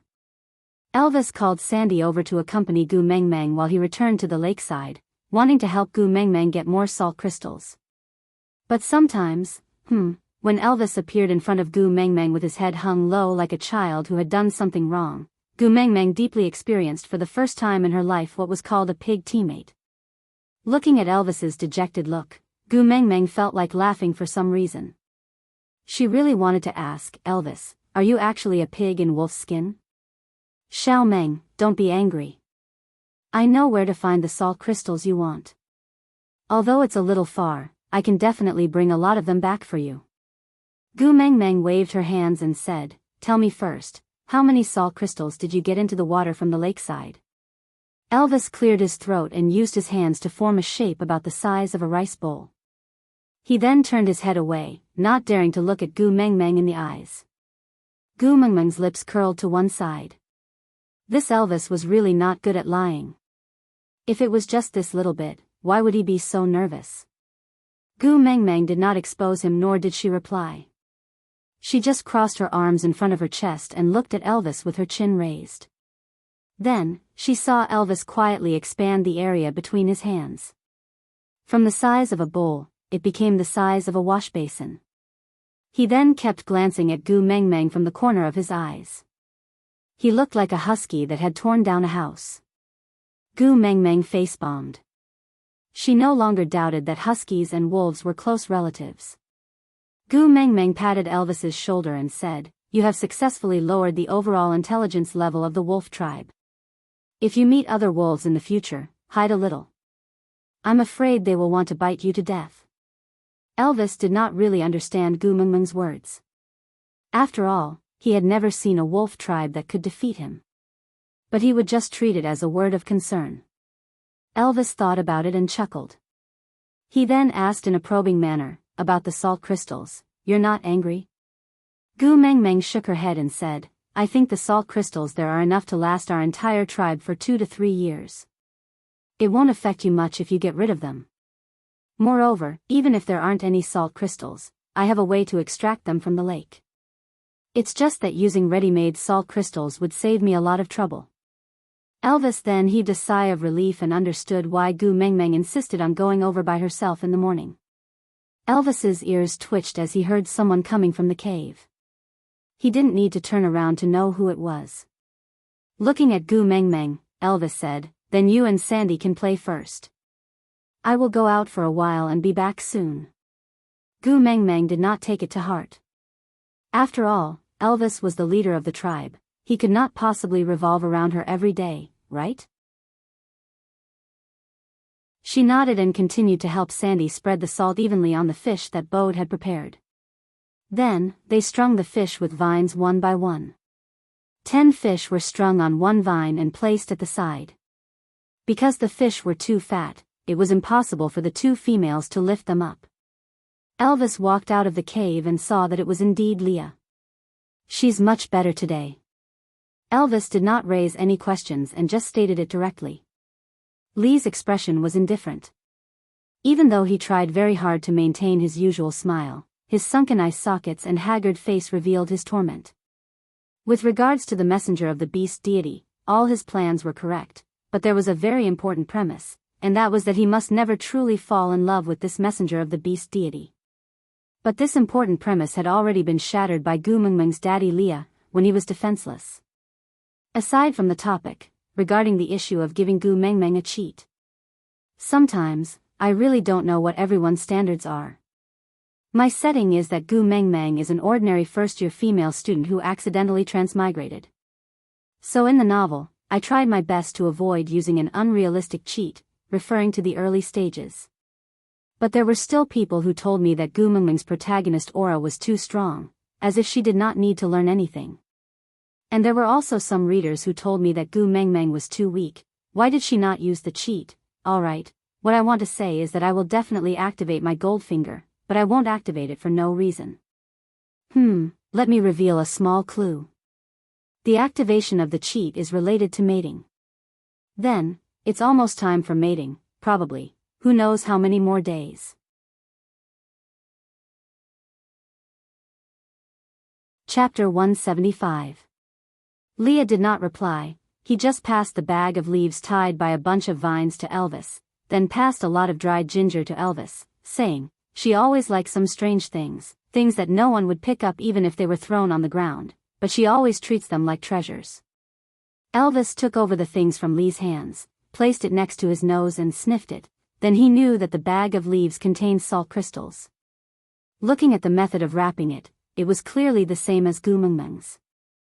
That meant that when they went to the lake to retrieve the salt crystals in the morning, Leah was also there, but he did not realize it. Elvis could now understand what Leah meant when he said, "The beast world is so dangerous, a male cannot protect Gumengmeng." If the one following him today was not Leah, but someone else, then, Elvis did not voice out his worries. He just asked, "Should I tell her? Did you send it over?" Leah shook his head, smiling bitterly. "Based on her character, if she knew that I brought it over, I'm afraid she would not accept it." Elvis was silent. He could not deny it. Leah understood Gumengmeng much more thoroughly than him. Most of the time, he did not know what Gumengmeng was thinking about. He could only do as she said, but Leah could see through her thoughts before she opened her mouth. Perhaps, this was the reason why he lost to Leah in Xiaomeng's heart. Elvis nodded, agreeing to it, then carried the things and turned to enter the cave. Leah raised his hand, wanting to stop Elvis, but when the words were at the tip of his tongue, he realized that he did not have the right to instruct him. Looking at his blood-stained and dirty fingers from digging the yellow roots all over the mountain, Leah smiled bitterly, turning to walk back into the mountain. As long as she was happy, so what if he dug his hands till they were mush? Elvis returned to the cave, piling the things that Leah brought over at the side, together with the salt crystal bags they brought back in the morning. Then, he sat beside Gumengmeng, watching her and Sandy string up the fishes while chatting and laughing. Bode had brought a total of over 30 fishes, and they were all cleaned, so it was not too strenuous to string them up. After Gumengmeng settled everything, she patted Elvis's arm and asked, "In your territory, would there be wild animals that would steal our food?" Elvis shook his head. "The pressure of the orcs is enough to intimidate normal wild animals. They would not dare to go near the tribe." Gumengmeng nodded, then asked again, "Would there be other orcs that would steal of our food?" Elvis was taken aback for a moment, then he smiled and rubbed Gumengmeng's furry little head. "The males of Saint Nazir will not snatch the food of their own females. As for the males from other clans, unless they destroy the entire Saint Nazir, they should not be able to enter this cave to take your water shuttle. Don't worry." Nobody knew what Gumengmeng was doing. Sandy helped out for half a day, only thinking that it was a new game that Gumengmeng had invented. After all, in this boring era, Sandy was tired of throwing a stone and picking it up after playing it for a few years. Compared to those, this game of stringing up the water shuttles was already considered much more fun. Digression. Chapter 176. How long will this take? Sandy tilted her head and asked. Gumengmeng smacked her lips and said, "I don't know either, it depends on the air-drying situation." Sandy did not know what air-drying situation was, but it looked like it would take a long time, so she did not have the desire to continue waiting. She pulled Gumengmeng and said, "Our water shuttles are all used up, why don't we ask Bode and the rest to get some more and we can continue to wear them?" Gumengmeng shook her head and rejected Sandy's suggestion. She pointed at the 30 big fishes hanging on the tree and said, "Although this is delicious, we can't just eat it for the entire winter." Sandy was stunned and her clear big eyes were instantly filled with the colors of a fangirl. Her saliva was about to drip down uncontrollably. She pulled Gumengmeng's arm and pointed at the fish on the tree excitedly, asking, "Edible? Edible?" Gumengmeng smiled and nodded. "Yeah, this will not go bad easily after being dried in the shade. Before winter, ask Bode to take 2 skewers and leave 1 for me. It's quite enjoyable to eat fish occasionally during winter." Elvis's expression was rather solemn. He took a step forward and held on to Gumengmeng's shoulders. Accommodating her height, he looked into her eyes and asked, "As long as we hang it like this, the food won't go bad?" Gumengmeng smiled and said, "Of course not, it has to be marinated with salt first and then dried in the shade. Although it's not as effective as preservatives, but if it's like what you said, when the snow seals the mountain during winter and we can't even leave the cave, then it's like a natural refrigerator. If we handle it this way, it shouldn't be a problem to store it for the entire winter. Elvis was overjoyed. He carried Gu Meng Meng and howled at the sky. Gu Meng Meng did not know what message he was sending. She only knew that after a while, all the males in the tribe gathered in front of Elvis's cave and looked at Gu Meng Meng with sparkling eyes. Xiao Meng, what kind of food can be stored using this method? Can you tell everyone? Elvis carried Gu Meng Meng so that she would not be drowned in the crowd of tall males.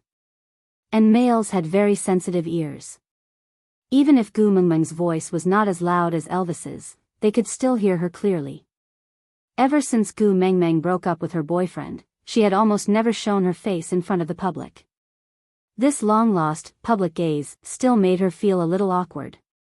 She instinctively hid in Elvis's arms and revealed half of her face, saying, "Any normal food is fine, but I have never pickled those tigers and leopards that you guys usually eat. I'm not sure, but in theory, it should be fine." Elvis shook his head and said, "I'm not sure, but in theory, it should be fine." The moment Gu Meng Meng finished speaking, a deafening cheer erupted from the beast horde. No matter how many times she had heard it, the sight of hundreds of beasts roaring at the sky still gave Gu Meng Meng a fright. Shrinking into Elvis's arms, Gu Meng Meng was like a frightened kitten. She was protected gently by Elvis as he patted her back slowly. After the males roared, they scattered in all directions to search for food that they could use. At this moment, a familiar person walked in front of Gu Meng Meng slowly. He smiled bashfully and raised his hand, saying, "Long time no see, Gu Meng Meng." Gu Meng Meng then noticed Barit. The last time she saw him was at the platform of the deity's punishment.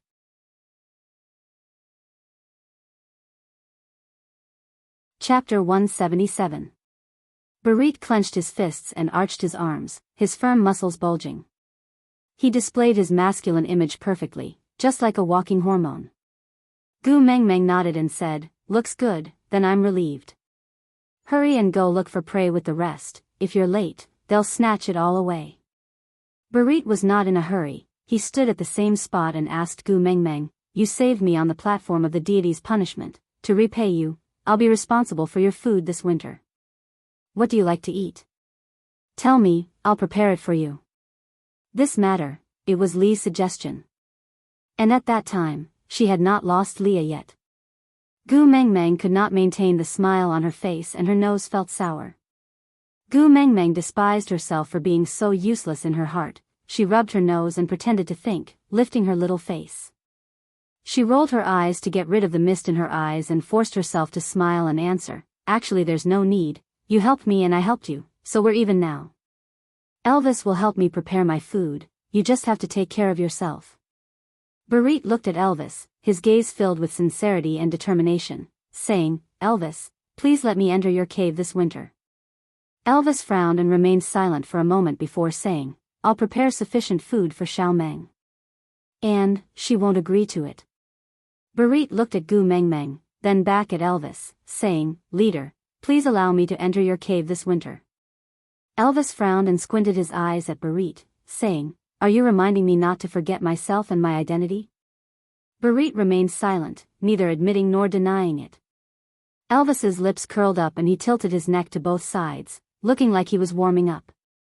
Gu Meng Meng completely did not understand what they were talking about, but the smell of gunpowder was too strong. No matter how slow she was, it was impossible for her not to sense it.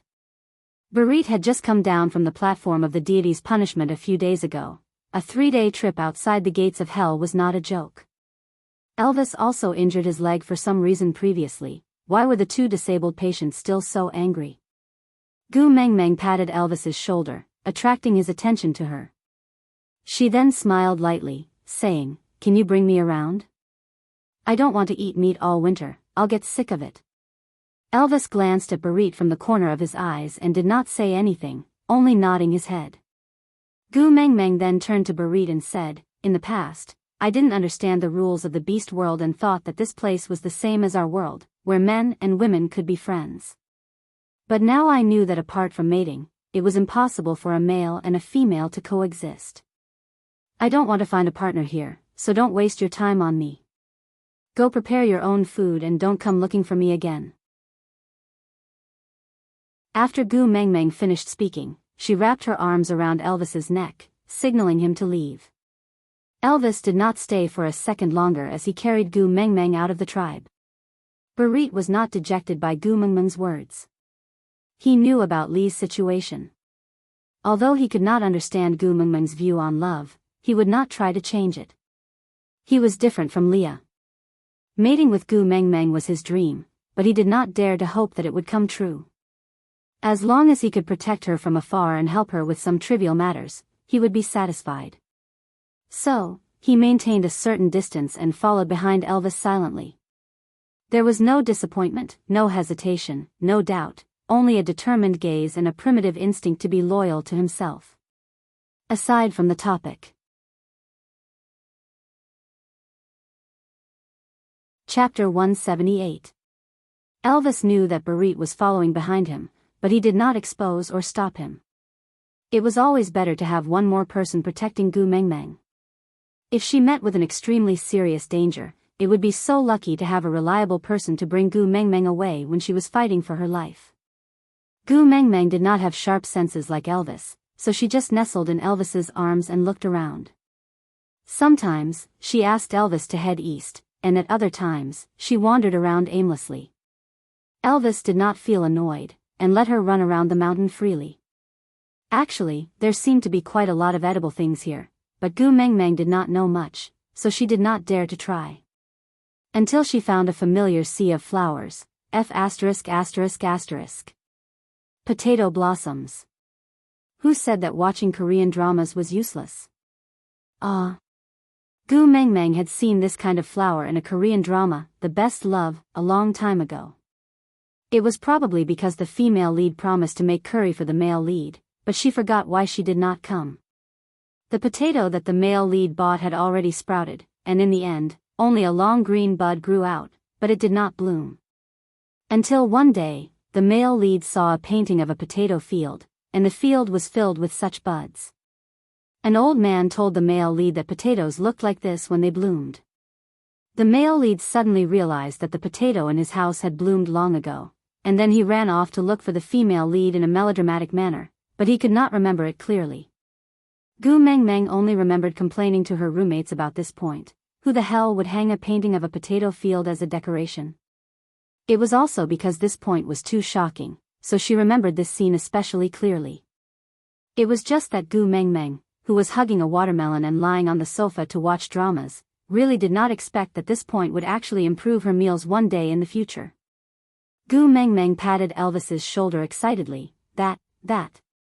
With the previous experience with the salt crystals, Elvis was very careful this time. He did not know what Gu Mengmeng wanted these grasses for, but his usual principle was, don't ask, just do it. So Elvis carefully walked to the middle of the potato blossoms, then asked, can I just bring these grasses back? Can I just pluck them out? Gu Mengmeng stretched out her index finger and shook it in front of Elvis like a pendulum. She made a no expression and said, I don't want this grass, I want the thing underneath it. Elvis gently pushed the grass aside and realized that there was only soil underneath. What did Gu Mengmeng want the soil for? Could it be that dirt could be eaten? Gu Mengmeng patted Elvis's arm, gesturing for him to put her down. Elvis did as she was told. Gu Mengmeng rolled up her sleeves and separated her legs to shoulder width. She held onto a potato pudding with both hands and pulled it up with all her might. me. The skin on his hand was torn, so painful. Gu Mengmeng looked at Elvis with her bloodshot hands, tears welling up in her eyes due to the pain in her palms. Her pitiful look melted Elvis's heart. He pulled Gu Mengmeng into his arms and looked at the wound on her palms. The wound was not deep, but to Elvis, it was a ghastly sight. Elvis held Gu Mengmeng's little hand gently and brought it to his lips, then, he actually stuck out his tongue and started to lick Gu Mengmeng's palm carefully. A wave of numbness spread from Gu Mengmeng's palm to every corner of her body. Gu Mengmeng stared in bewilderment and stuttered, What What are you doing, aside from the topic? Thank you QQ Reader, Dream, for your tips and concern. I will take care of my body. The all-purpose, plain water, was already prepared and he was drinking it every day.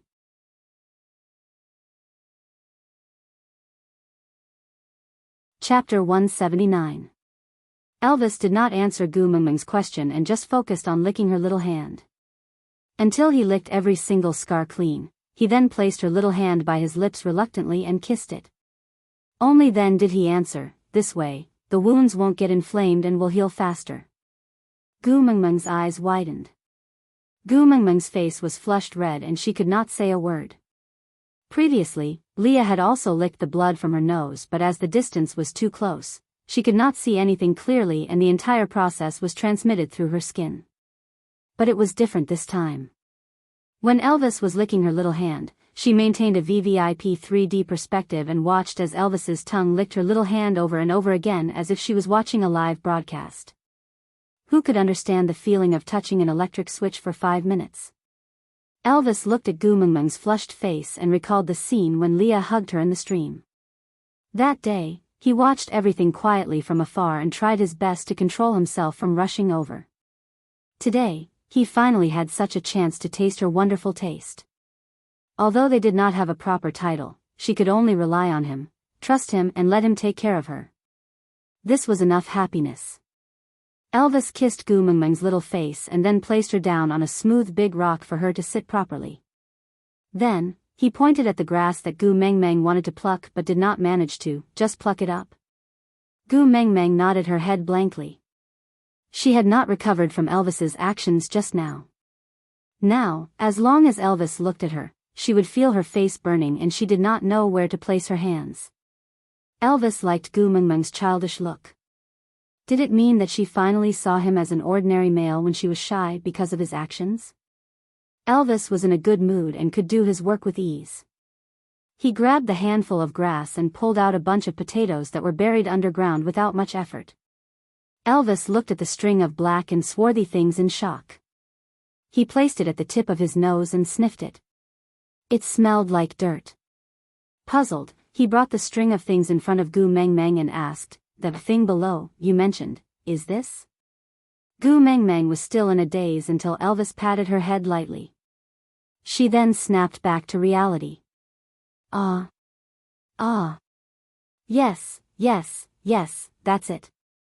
This is called potato. It's a divine dish that goes with everything. It's delicious and can help with hunger. Most importantly, it's easy to store. You can just pile it up in the cave and it won't go bad easily. Elvis looked at the fist-sized fruit skeptically. He casually plucked one off and threw it into his mouth without even washing it. He chewed on it with a few crunching sounds. Along with Elvis's twisted expression, Gu Mengmeng's laughter reverberated throughout the entire sea of flowers. Ha ha ha. Hurry up and show your true form. You're a husky, aren't you? How can a wolf be as stupid as you? Ha ha ha, I'm dying of laughter. Gu Mengmeng clutched her stomach and rolled around in laughter. Seeing her rare smile, Elvis suddenly felt that the strange taste in his mouth was not so unbearable anymore.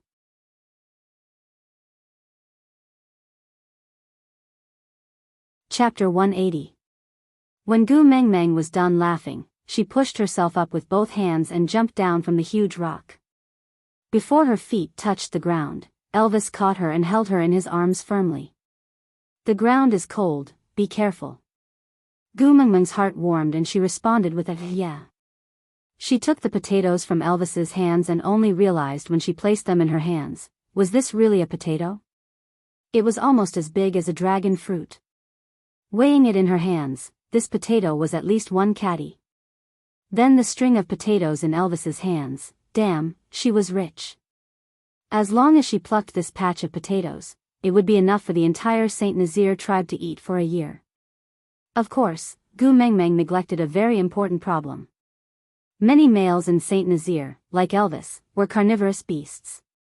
Potatoes were really not attractive to them. Of course, if it was to perform for the females, they could even eat 1 caddy of soil, let alone potatoes. But to be used as food, it was not a good choice. But Gu Mengmeng did not think about these things at the moment. She was immersed in her own fantasy world: potato shreds, potato strips, braised potatoes, potato stew with beef. No, she did not see a cow after coming here. Then potato stew with tiger? It was quite scary just thinking about it. A tiger's head was placed in the middle of a pot of potatoes. Damn, the tiger was looking at her. No matter how she thought about it, she looked more like the food. No, it was too heavy taste. Indeed, she could not get used to it. Elvis watched Gu Mengmeng's expression change every now and then. He could not help but recall the first time he met her. She was also like this. He did not know what she was thinking, but that weird expression made him want to smile. Hugging and kissing Gu Mengmeng, Elvis asked, "What are you thinking about? Tell me about it." Gu Mengmeng shrugged her shoulders and said, "I was thinking, how are we going to bring these potatoes back?" Elvis tilted his head slightly and said, "Someone helped us. We will take as much as you want." Gu Mengmeng tilted her head with a face full of question marks. Elvis called out to the people behind him in a low voice, and a few figures popped out from the forest far away. They quickly arrived in front of Gu Mengmeng and Elvis. Gu Mengmeng took a look. They were all familiar faces. Barit, Colin, Oakley. "Why are you guys here?" Gu Mengmeng asked with a smile. Colin scratched his head innocently and said, "I saw Barit following you out of the tribe. I thought you might need help, so I followed." Oakley took half a step forward and smiled at Gu Mengmeng. "I haven't seen you for a few days. I was afraid that you would forget about me if I didn't come out any longer, so I followed you here." Gu Mengmeng nodded.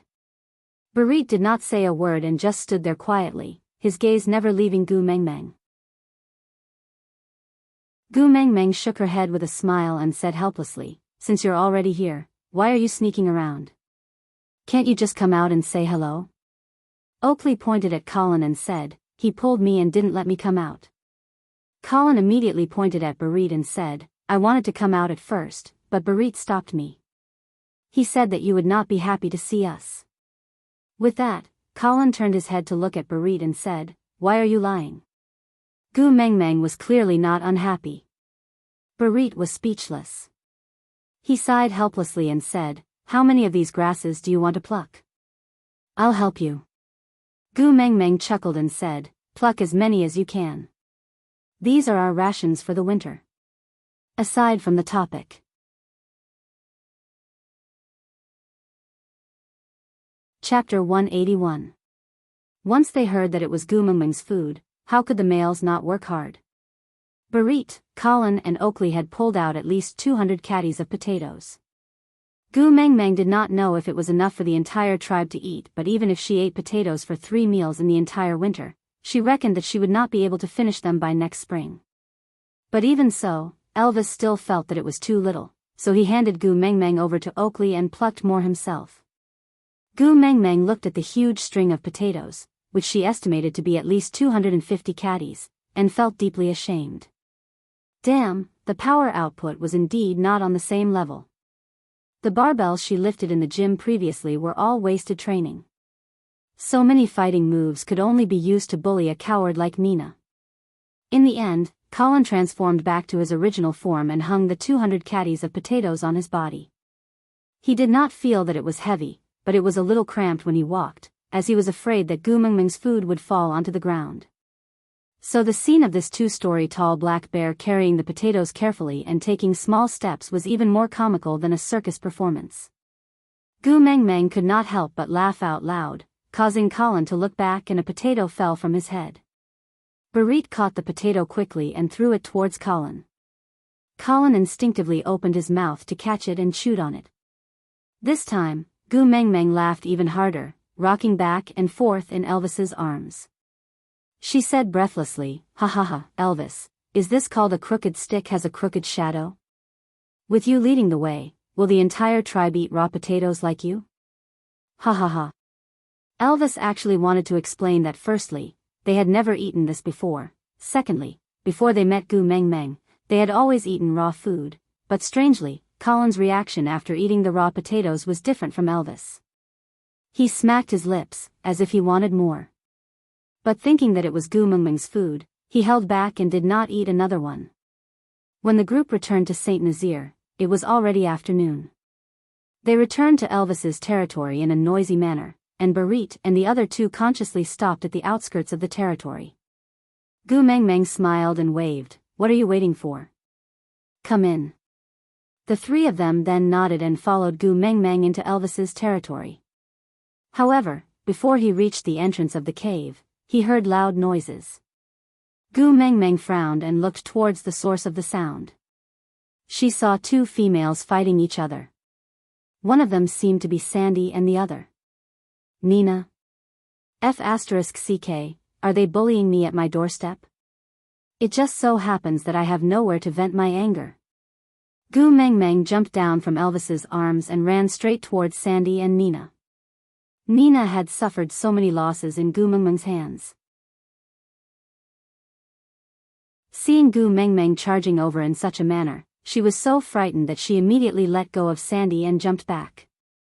She reached out a hand to block Gu Mengmeng. You can't bully me just because you have more people."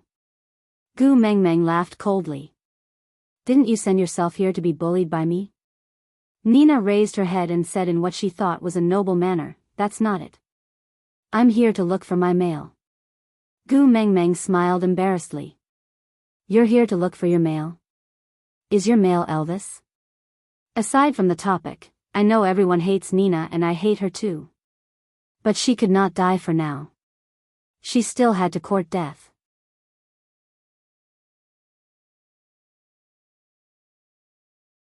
Chapter 182. My mail is not Elvis, it's Leah. Nina raised her head even higher and looked at Gu Mengmeng with a provocative gaze, as if she was the victor. Actually, Nina's gaze was not considered provocative because her eyes were too small and Gu Mengmeng could not see through her gaze at all. But at this moment, no matter what her gaze was, it looked like a provocation. Gu Mengmeng felt a sharp pain in her heart when she heard that. One slash to the throat, fast, accurate and ruthless. Gu Mengmeng clenched her teeth and looked at Nina coldly. "I wanted to hit you the previous time but Leah stopped me. Now that you've sent yourself to me, let's settle our old and new debts together." With that, Gu Mengmeng pounced towards Nina. Nina shouted at the top of her lungs while dodging. "Leah! Where are you? Come out and take a look, this is Gu Mengmeng's real face, she is chasing after your female and hitting her. Come and save me." The more Nina shouted, the redder Gu Mengmeng's eyes became. Look all you want. Did she still care what a man who treated her as a tool would think of her? Gu Mengmeng feinted and dodged left and right, successfully blocking Nina who was in a panic. She leaped up and rode on Nina's body, slapping her left and right continuously. Gu Mengmeng slapped her more than 10 times until her hand hurt, but she still refused to stop. Just as the slap that was raised high up was about to land again, Gu Mengmeng's wrist was clamped down by a force. Gu Mengmeng looked towards the direction of that force and her entire head of silver hair stung her eyes. Gu Mengmeng laughed coldly and turned her head to the other side. She looked at Elvis who had already arrived beside her and was grabbing onto Lee's wrist, trespassing into someone else's territory without permission. How should we deal with it? Elvis did not use too much strength to hold onto Lee's hand but the strong pressure emitted from his body was already a clear warning. Elvis's voice was cold and without a trace of warmth. He said, "Let go." Leah acted as if he did not hear Elvis's warning as he stared straight at Gu Mengmeng with his long and narrow eyes. His thin lips opened slightly and he replied slowly, "Trespassing into someone else's territory without permission should be treated as an intruder and chased away. If necessary, you can bite and kill. However, I'm a witch doctor. I'm not bound by this rule." Gu Mengmeng ignored Leah and tried to retract her hand, but Leah tightened his grip. His brows were tightly furrowed, he just wanted her to take another look at him, just one look would do. But in the end, she was still heartless.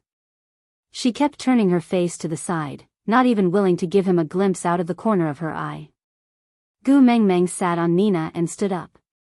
She kicked Nina out of the blue and said, "Bring your female out of here, or else I will kill you." Leah did not look at Nina, who was rolling and crawling on the ground. He only asked gently, as if he was whispering sweet nothings to her, "How do I kill her?" Gu Mengmeng sneered. "How about digging out my heart?" "Ah.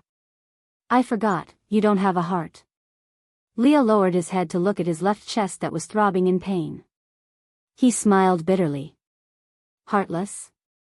If there really isn't, that's fine too." Gu Mengmeng pulled her hand back with all her might, even at the risk of breaking her wrist. She struggled while saying, "Don't touch me with your dirty hands. I feel disgusted." In the end, Leah still let go. It was not because of Gu Mengmeng's words, but because she would get hurt if she struggled like that. At that time, he could look on coldly as Quentin almost strangled her to death. But now, he could not bear to even injure his wrist.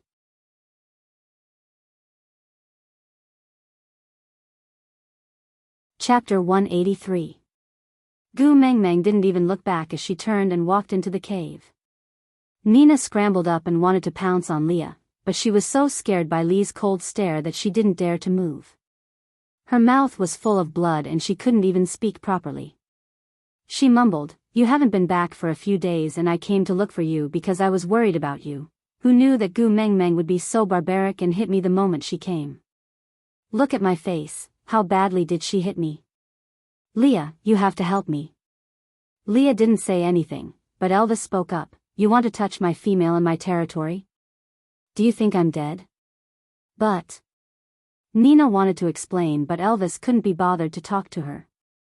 He just said, "If you don't want to be chased away before winter, don't appear in front of Xiao Meng again. Or else." Elvis didn't finish his sentence. He just stretched out one hand and transformed it into a wolf's claw. He hammered the ground, creating a huge pit. Nina was so scared that she didn't dare to speak and just stood at the side, trembling. Gu Mengmeng's sobbing and Sandy's voice could be heard from the cave. Elvis looked at Leah with a frown and asked, "Why did you suddenly appear?" Leah lowered his head and looked at his own hand. He muttered to himself, "Her palm is injured. If she continues to hit it, it will bleed. It must be very painful." Elvis sighed. Actually, he noticed the red mark on Gu Mengmeng's palm, but he also knew how hard it was for Gu Mengmeng to hold it in for the entire day. She pretended to be cheerful and laughed out loud over just a small matter. She laughed so hard that it made one's heart ache. He would rather she let it out like this. It was better than holding it in. So even though he knew that her palm was injured when she was plucking the grass today, he didn't stop her from harming herself. Elvis sighed and didn't say anything else. He turned and entered the cave. Seeing that Elvis had entered, Sandy tactfully retreated out of the room. Elvis hugged Gu Mengmeng in his arms and spread open her hand. His heart ached, but he couldn't bear to blame her. Gu Mengmeng wiped her tears and tried to cover it up. "There's sand in my eyes. It hurts a little." Elvis hugged Gu Mengmeng and placed her on his chest. He said gently, "The sand is in your eyes. It must be very painful, right? It's good to cry a little. Cry the sand out and you won't be in pain anymore." Gu Mengmeng's tears, which she had finally stopped, started flowing again. She hugged onto Elvis's waist tightly and sobbed silently. When she was tired from crying, she directly fell asleep in Elvis's arms. When Gu Mengmeng woke up, it was already night time. Balder took Sandy back. Burrit and the other two were still standing outside the cave, staring at the pile of potatoes on the ground. Gu Mengmeng felt a little embarrassed. She had asked him for help, but she only cared about tearing her love rival apart, leaving him hanging there for half a day. Just when she was thinking of how to speak without awkwardness, Colin scratched his head and stood out. He asked in embarrassment, "Gu Mengmeng, can I pluck some of this tomorrow?" Gu Mengmeng was taken aback for a moment before smiling. "You like it?" Colin nodded seriously, and then promised, "I'll just pick a little to taste, is that okay?" Burrit punched Colin from behind and said, "You're so promising. Snatching food from a female?" Gu Mengmeng was teased by the two of them and her awkward mood dissipated. She waved her hands and said, aren't there some ready-made? Just eat it. Aside from the topic.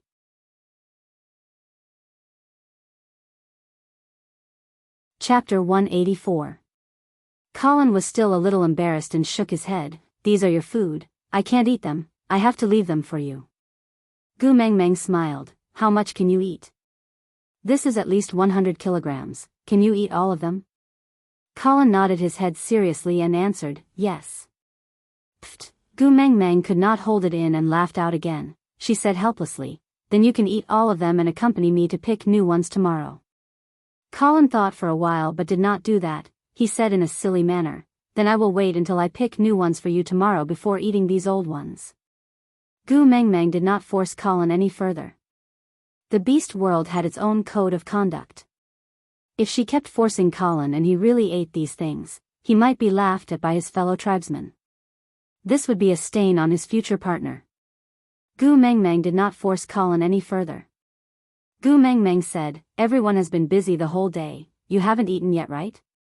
It's just that it's so late, I don't know if we can still hunt. Elvis placed one hand on Gu Mengmeng's shoulder and smiled gently. What do you want to eat? I will find it for you. Gu Mengmeng thought for a while and said she wanted to eat bird eggs.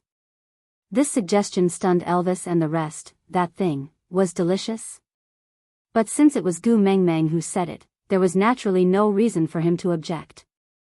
However, Elvis was not as skilled as Barit and Oakley when it came to climbing trees. Hence, the two of them accepted this task and transformed into a leopard and a lynx, disappearing into the night with a few leaps. Colin stayed behind to accompany Gu Mengmeng in processing the potatoes, while Elvis went to hunt for some large meat. He knew Gu Mengmeng was timid and did not dare to eat many things, so he processed them outside in advance and only brought back pieces of meat. Without a male's sharp sense of smell, Gu Mengmeng would not know what kind of animal it was. Of course, Gu Mengmeng also wisely chose not to ask. The stone pot was placed on the fire and Gu Mengmeng asked Elvis to cut the meat into smaller pieces, then put them into the pot with the peeled potato pieces to cook. Gu Mengmeng wrapped the dozen over bird eggs that Barit and Oakley brought back with mud and placed them outside the fire to simmer. When the meat was almost done, Gu Mengmeng used her fingernails to scrape some salt crystals into the pot and stirred it with her long chopsticks. Immediately, the fragrance wafted out. There were various cutlery that Elvis had made according to Gu Mengmeng's description at home, but it was rather comical to ask males who ate raw food to use chopsticks. Gu Mengmeng did not expect everyone to be a gentleman like the people in the civilized world. She simply picked up a few large pieces of meat and placed them on a thin plate made out of stones. She distributed them to everyone so that they could directly grab onto the meat and eat as freely as they wanted. Actually, according to the appetites of the males in the beast world, this pot of food was only enough for one person to fill their stomachs, much less for 5 people to share. So actually, everyone was just accompanying Gu Mengmeng to eat. Oakley said as he ate, I heard that the water shuttles you hung there are in preparation for winter? Gu Mengmeng nodded. Yeah, marinating it like this will prevent it from spoiling easily. Oakley continued, today, the males in the tribe have hunted quite a number of things and they have all been cleaned and cut into pieces according to Elvis's request. I'll send them to you tomorrow for you to marinate. Gu Mengmeng was taken aback. Ah. You want me to marinate the entire tribe's food to survive the winter alone? Aside from the topic, she finally finished writing the part that needed to be updated. These few chapters did not talk about feelings as winter was coming and the most important thing now was to store food.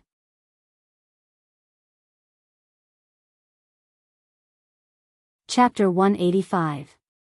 Oakley was also taken aback, then he shook his head and said, of course not, you just have to marinate your own food. Gu Mengmeng tilted her head and asked, then why did you send the entire tribe's food to me? Oakley smiled and said, you are the first beauty of the tribe. Of course you have the priority to choose the food. After you choose, it will be Nina, followed by Sandy and Maya. Gu Mengmeng raised her head and gestured for him to wait. Why should Nina choose first? Sandy and Maya are also females, they should also be protected and taken care of. Oakley blinked his eyes blankly and replied, isn't this the order for a normal tribe? The first beauty takes priority, followed by the complete female, followed by the half-orc female, then the cubs. Gu Mengmeng snorted in disdain, then asked, "Are there any cubs in Saint Nazaire? Why didn't I see any?" Oakley hung his head and said dejectedly, "There should have been." Who knew what Nina was up to? She actually forced Quinlan to smash his own nest of eggs. Gu Mengmeng remembered that Nina had mentioned to Elvis previously, saying that she wanted to prove her fertility was strong before she gave birth to Quinlan's cubs. But as the former first beauty of the tribe's first litter of babies, she wanted to leave it to Elvis, so she forced Quinlan to smash his own nest of eggs. Thinking about it, it was really perverted. People said that even a vicious tiger would not eat its cubs. This Nina was really twisted. Gu Mengmeng was very resistant to talking about Nina, because she knew that she would not be able to say anything good about Nina. But it was not Gu Mengmeng's style to speak ill of others behind their backs. If there was something wrong, she would rebuke it in person. Gossiping about others behind their backs was too tasteless. So Gu Mengmeng clapped her hands and said, "Since there are no cubs, the single males can keep the prey for themselves. Tomorrow, I will teach everyone how to marinate meat for better preservation. While the weather is still warm, everyone should store more food so that you won't starve in winter. As for the females, other than me, the other 3 have their own males. Let their males think of ways to get their own food. Of course, if any female suitor is willing to court my favor, I don't care, but I don't want this privilege." Barit and the other 2 looked at each other. They were so shocked by Gu Mengmeng's words that they could not say a word. Taking care of the females in the tribe was the responsibility of the males. Suddenly, "I will be in charge of Xiao Meng's food." Elvis interrupted. Elvis said, "Xiao Meng." "Xiao Meng," Elvis said, "Xiao Meng." Elvis, Gu Mengmeng took the food and ate it in small bites. The potatoes were soft and smooth, and after adding salt, they tasted like the best in the world. Forgive her for living for a few days without salt, Gu, and Xiao. Gu. Elvis said. He also took a bite of the cooked one, but he could only politely decline. Xiao to. Xiao tomorrow, I, wolf, Xiao to Xiao coal. Xiao. To. Xiao, and said, Xiao. Colin was sneakily stuffing an uncooked potato into his mouth. Being called out by Barit, he blushed and passed the potato in his hand to Gu Mengmeng, then nodded and said, "Yeah, I'll go with Barit tomorrow." Out of topic, thank you to QQ Reading, Ruyue, Xian, Qingfeng, and Qingfeng for their tips. Recently, I've had a bad cold and made a lot of low-level mistakes in my writing, such as typing wrong names, typing wrong words, etc. Thank you for your understanding and help. I'll try my best to correct them. And then, the author has a heart of glass. When he's sick, he's especially pretentious. So, for the next few days, please praise him and bear with the criticism. You can criticize me after I've recovered from my cold. I've been very fragile recently and need love.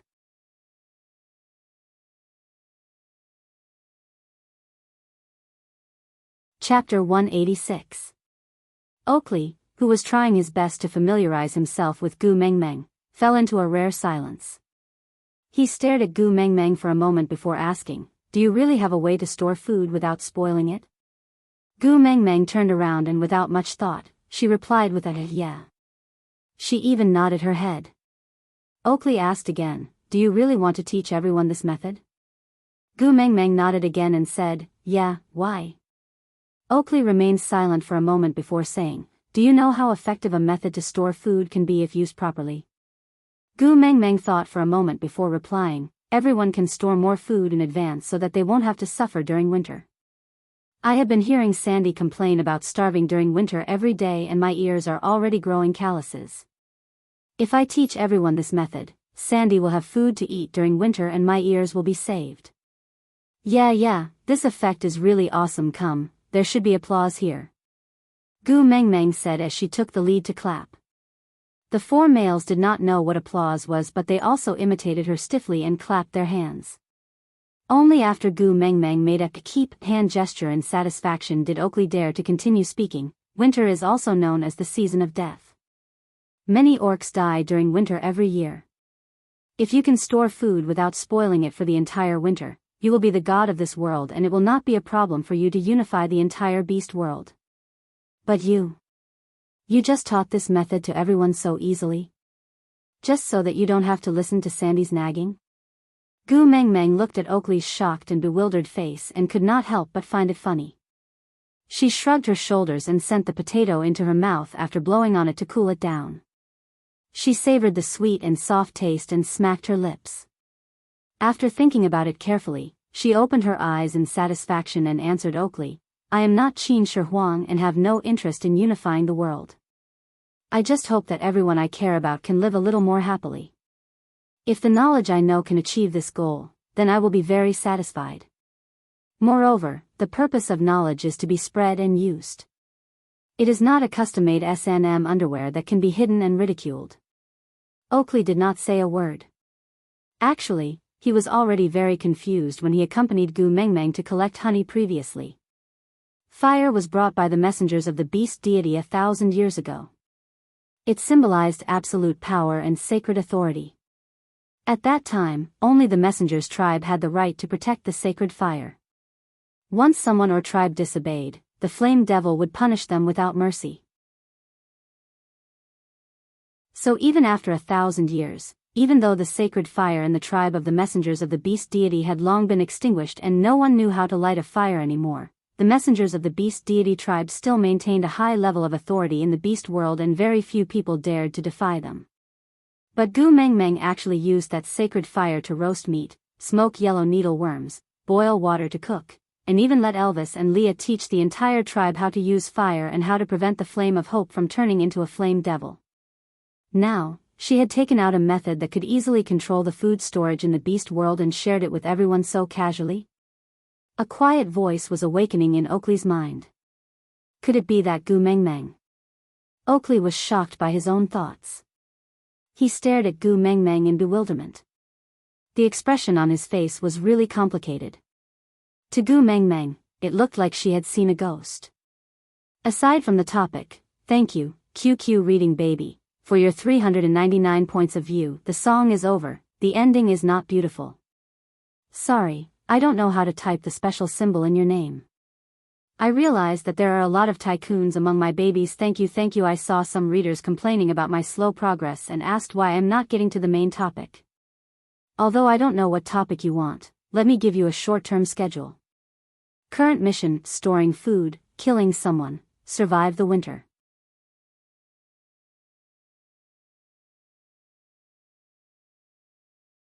Chapter 187. Gu Mengmeng looked at Oakley's expression as if he had bumped into a ghost and felt it was rather funny. Everyone had their own ambitions, was it not enough? Must everyone have the same wish? Gu Mengmeng turned back to look at Elvis and asked, do you want to unify the beast world? Elvis looked into Gu Mengmeng's eyes and frowned slightly, as if he had fallen into an intense struggle. After a long while, he opened his mouth and asked, unify the beast world, what's the price? Gu Mengmeng thought for a moment and replied, probably because of loneliness. Everyone who stands at the peak and looks down on everyone else would find it hard to have anyone by their side. So in history, all the rulers would call themselves loners, loners who have no one to rely on. No one can be trusted and no one can be relied on. Your son might suddenly stretch out his sharp claws to you on a sunny afternoon, or your wife might suddenly strangle your neck in the dead of night, not to mention your best friend. This is the price of power. It's very cruel but very real. If you want to have something, you have to give something. This is life. Looking at Gu Mengmeng's dramatic interpretation, Elvis suddenly heaved a sigh of relief. As if he had thought through something, he scooped the dancing Gu Mengmeng into his arms with a faint smile and rubbed the tip of his nose against her little face, saying, I'm not interested in unifying the beast world. I'm more interested to know what kind of price I have to pay to get you. Gu Mengmeng choked on Elvis's sudden confession and bounced up out of reflex. She laughed dryly and said, why don't we talk about the 10,086 ways to unify the beast world? Oakley felt helpless. It turned out that their ambitious tribe leader, Elvis, was also this unambitious after meeting his beloved female. But why did he suddenly feel so envious? Oakley laughed at himself. He had already guessed Gu Mengmeng's identity, and he was very clear that it was a fool's dream for a first-level orc like him to become her male. As long as he could do something for her, it would be the highest honor. With this in mind, Oakley collected his emotions and said, "Then I'll look for Bode tomorrow to gather more yellow sauce. For Sandy, I don't think he will reject me." Upon hearing that, Gu Mengmeng's eyes lit up and she nodded her head in agreement. She thought for a while and said, "Remember, don't take away all of their honeycombs. Do some good deeds and leave half for them." Oakley did not understand the logic behind it, but since it was Gu Mengmeng who said it, he did not raise any objections and just nodded in agreement. After Barit and the other two left, Elvis cleaned up the cutlery and returned to the cave. He automatically transformed into a wolf and laid on the beast skin mat as a warm blanket.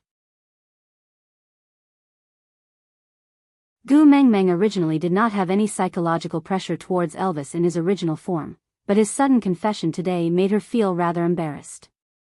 Elvis did not give Gu Mengmeng too much time to argue. He used his claws to tug and Gu Mengmeng fell into his arms. He used his front claws to hold Gu Mengmeng in place. Then, he placed his chin on her head and closed his eyes. Elvis slept soundly, but Gu Mengmeng could not. King pervert. Where are you putting your claws? My 36D became your mousepad just like that? Gu Mengmeng gritted her teeth and prepared to use the aura she used to deal with the pervert on the bus to teach this pervert a lesson. But when she looked up, she met Elvis's blue eyes. That disdainful look in his sharp fangs could be seen clearly from such a close distance. Actually, it was quite good for Elvis to be like this, right? Thinking from another angle, maybe it was her 36D that had taken advantage of Elvis's front claws, right? Aside from the topic, following little baby's request, I wrote a small drama. Actually, I'm not very good at it, but I'll give it a try. Gu Mengmeng, Elvis, I misjudged you. You are a pervert. Elvis, yeah, black. Gu Mengmeng was furious. She pointed at the entrance of the cave and shouted, "Get lost." Elvis smiled calmly and pounced over to press Gu Mengmeng down. He said, "Let's do it step by step, all right?" Gu Mengmeng was dumbfounded. She asked, How do we do it by step?"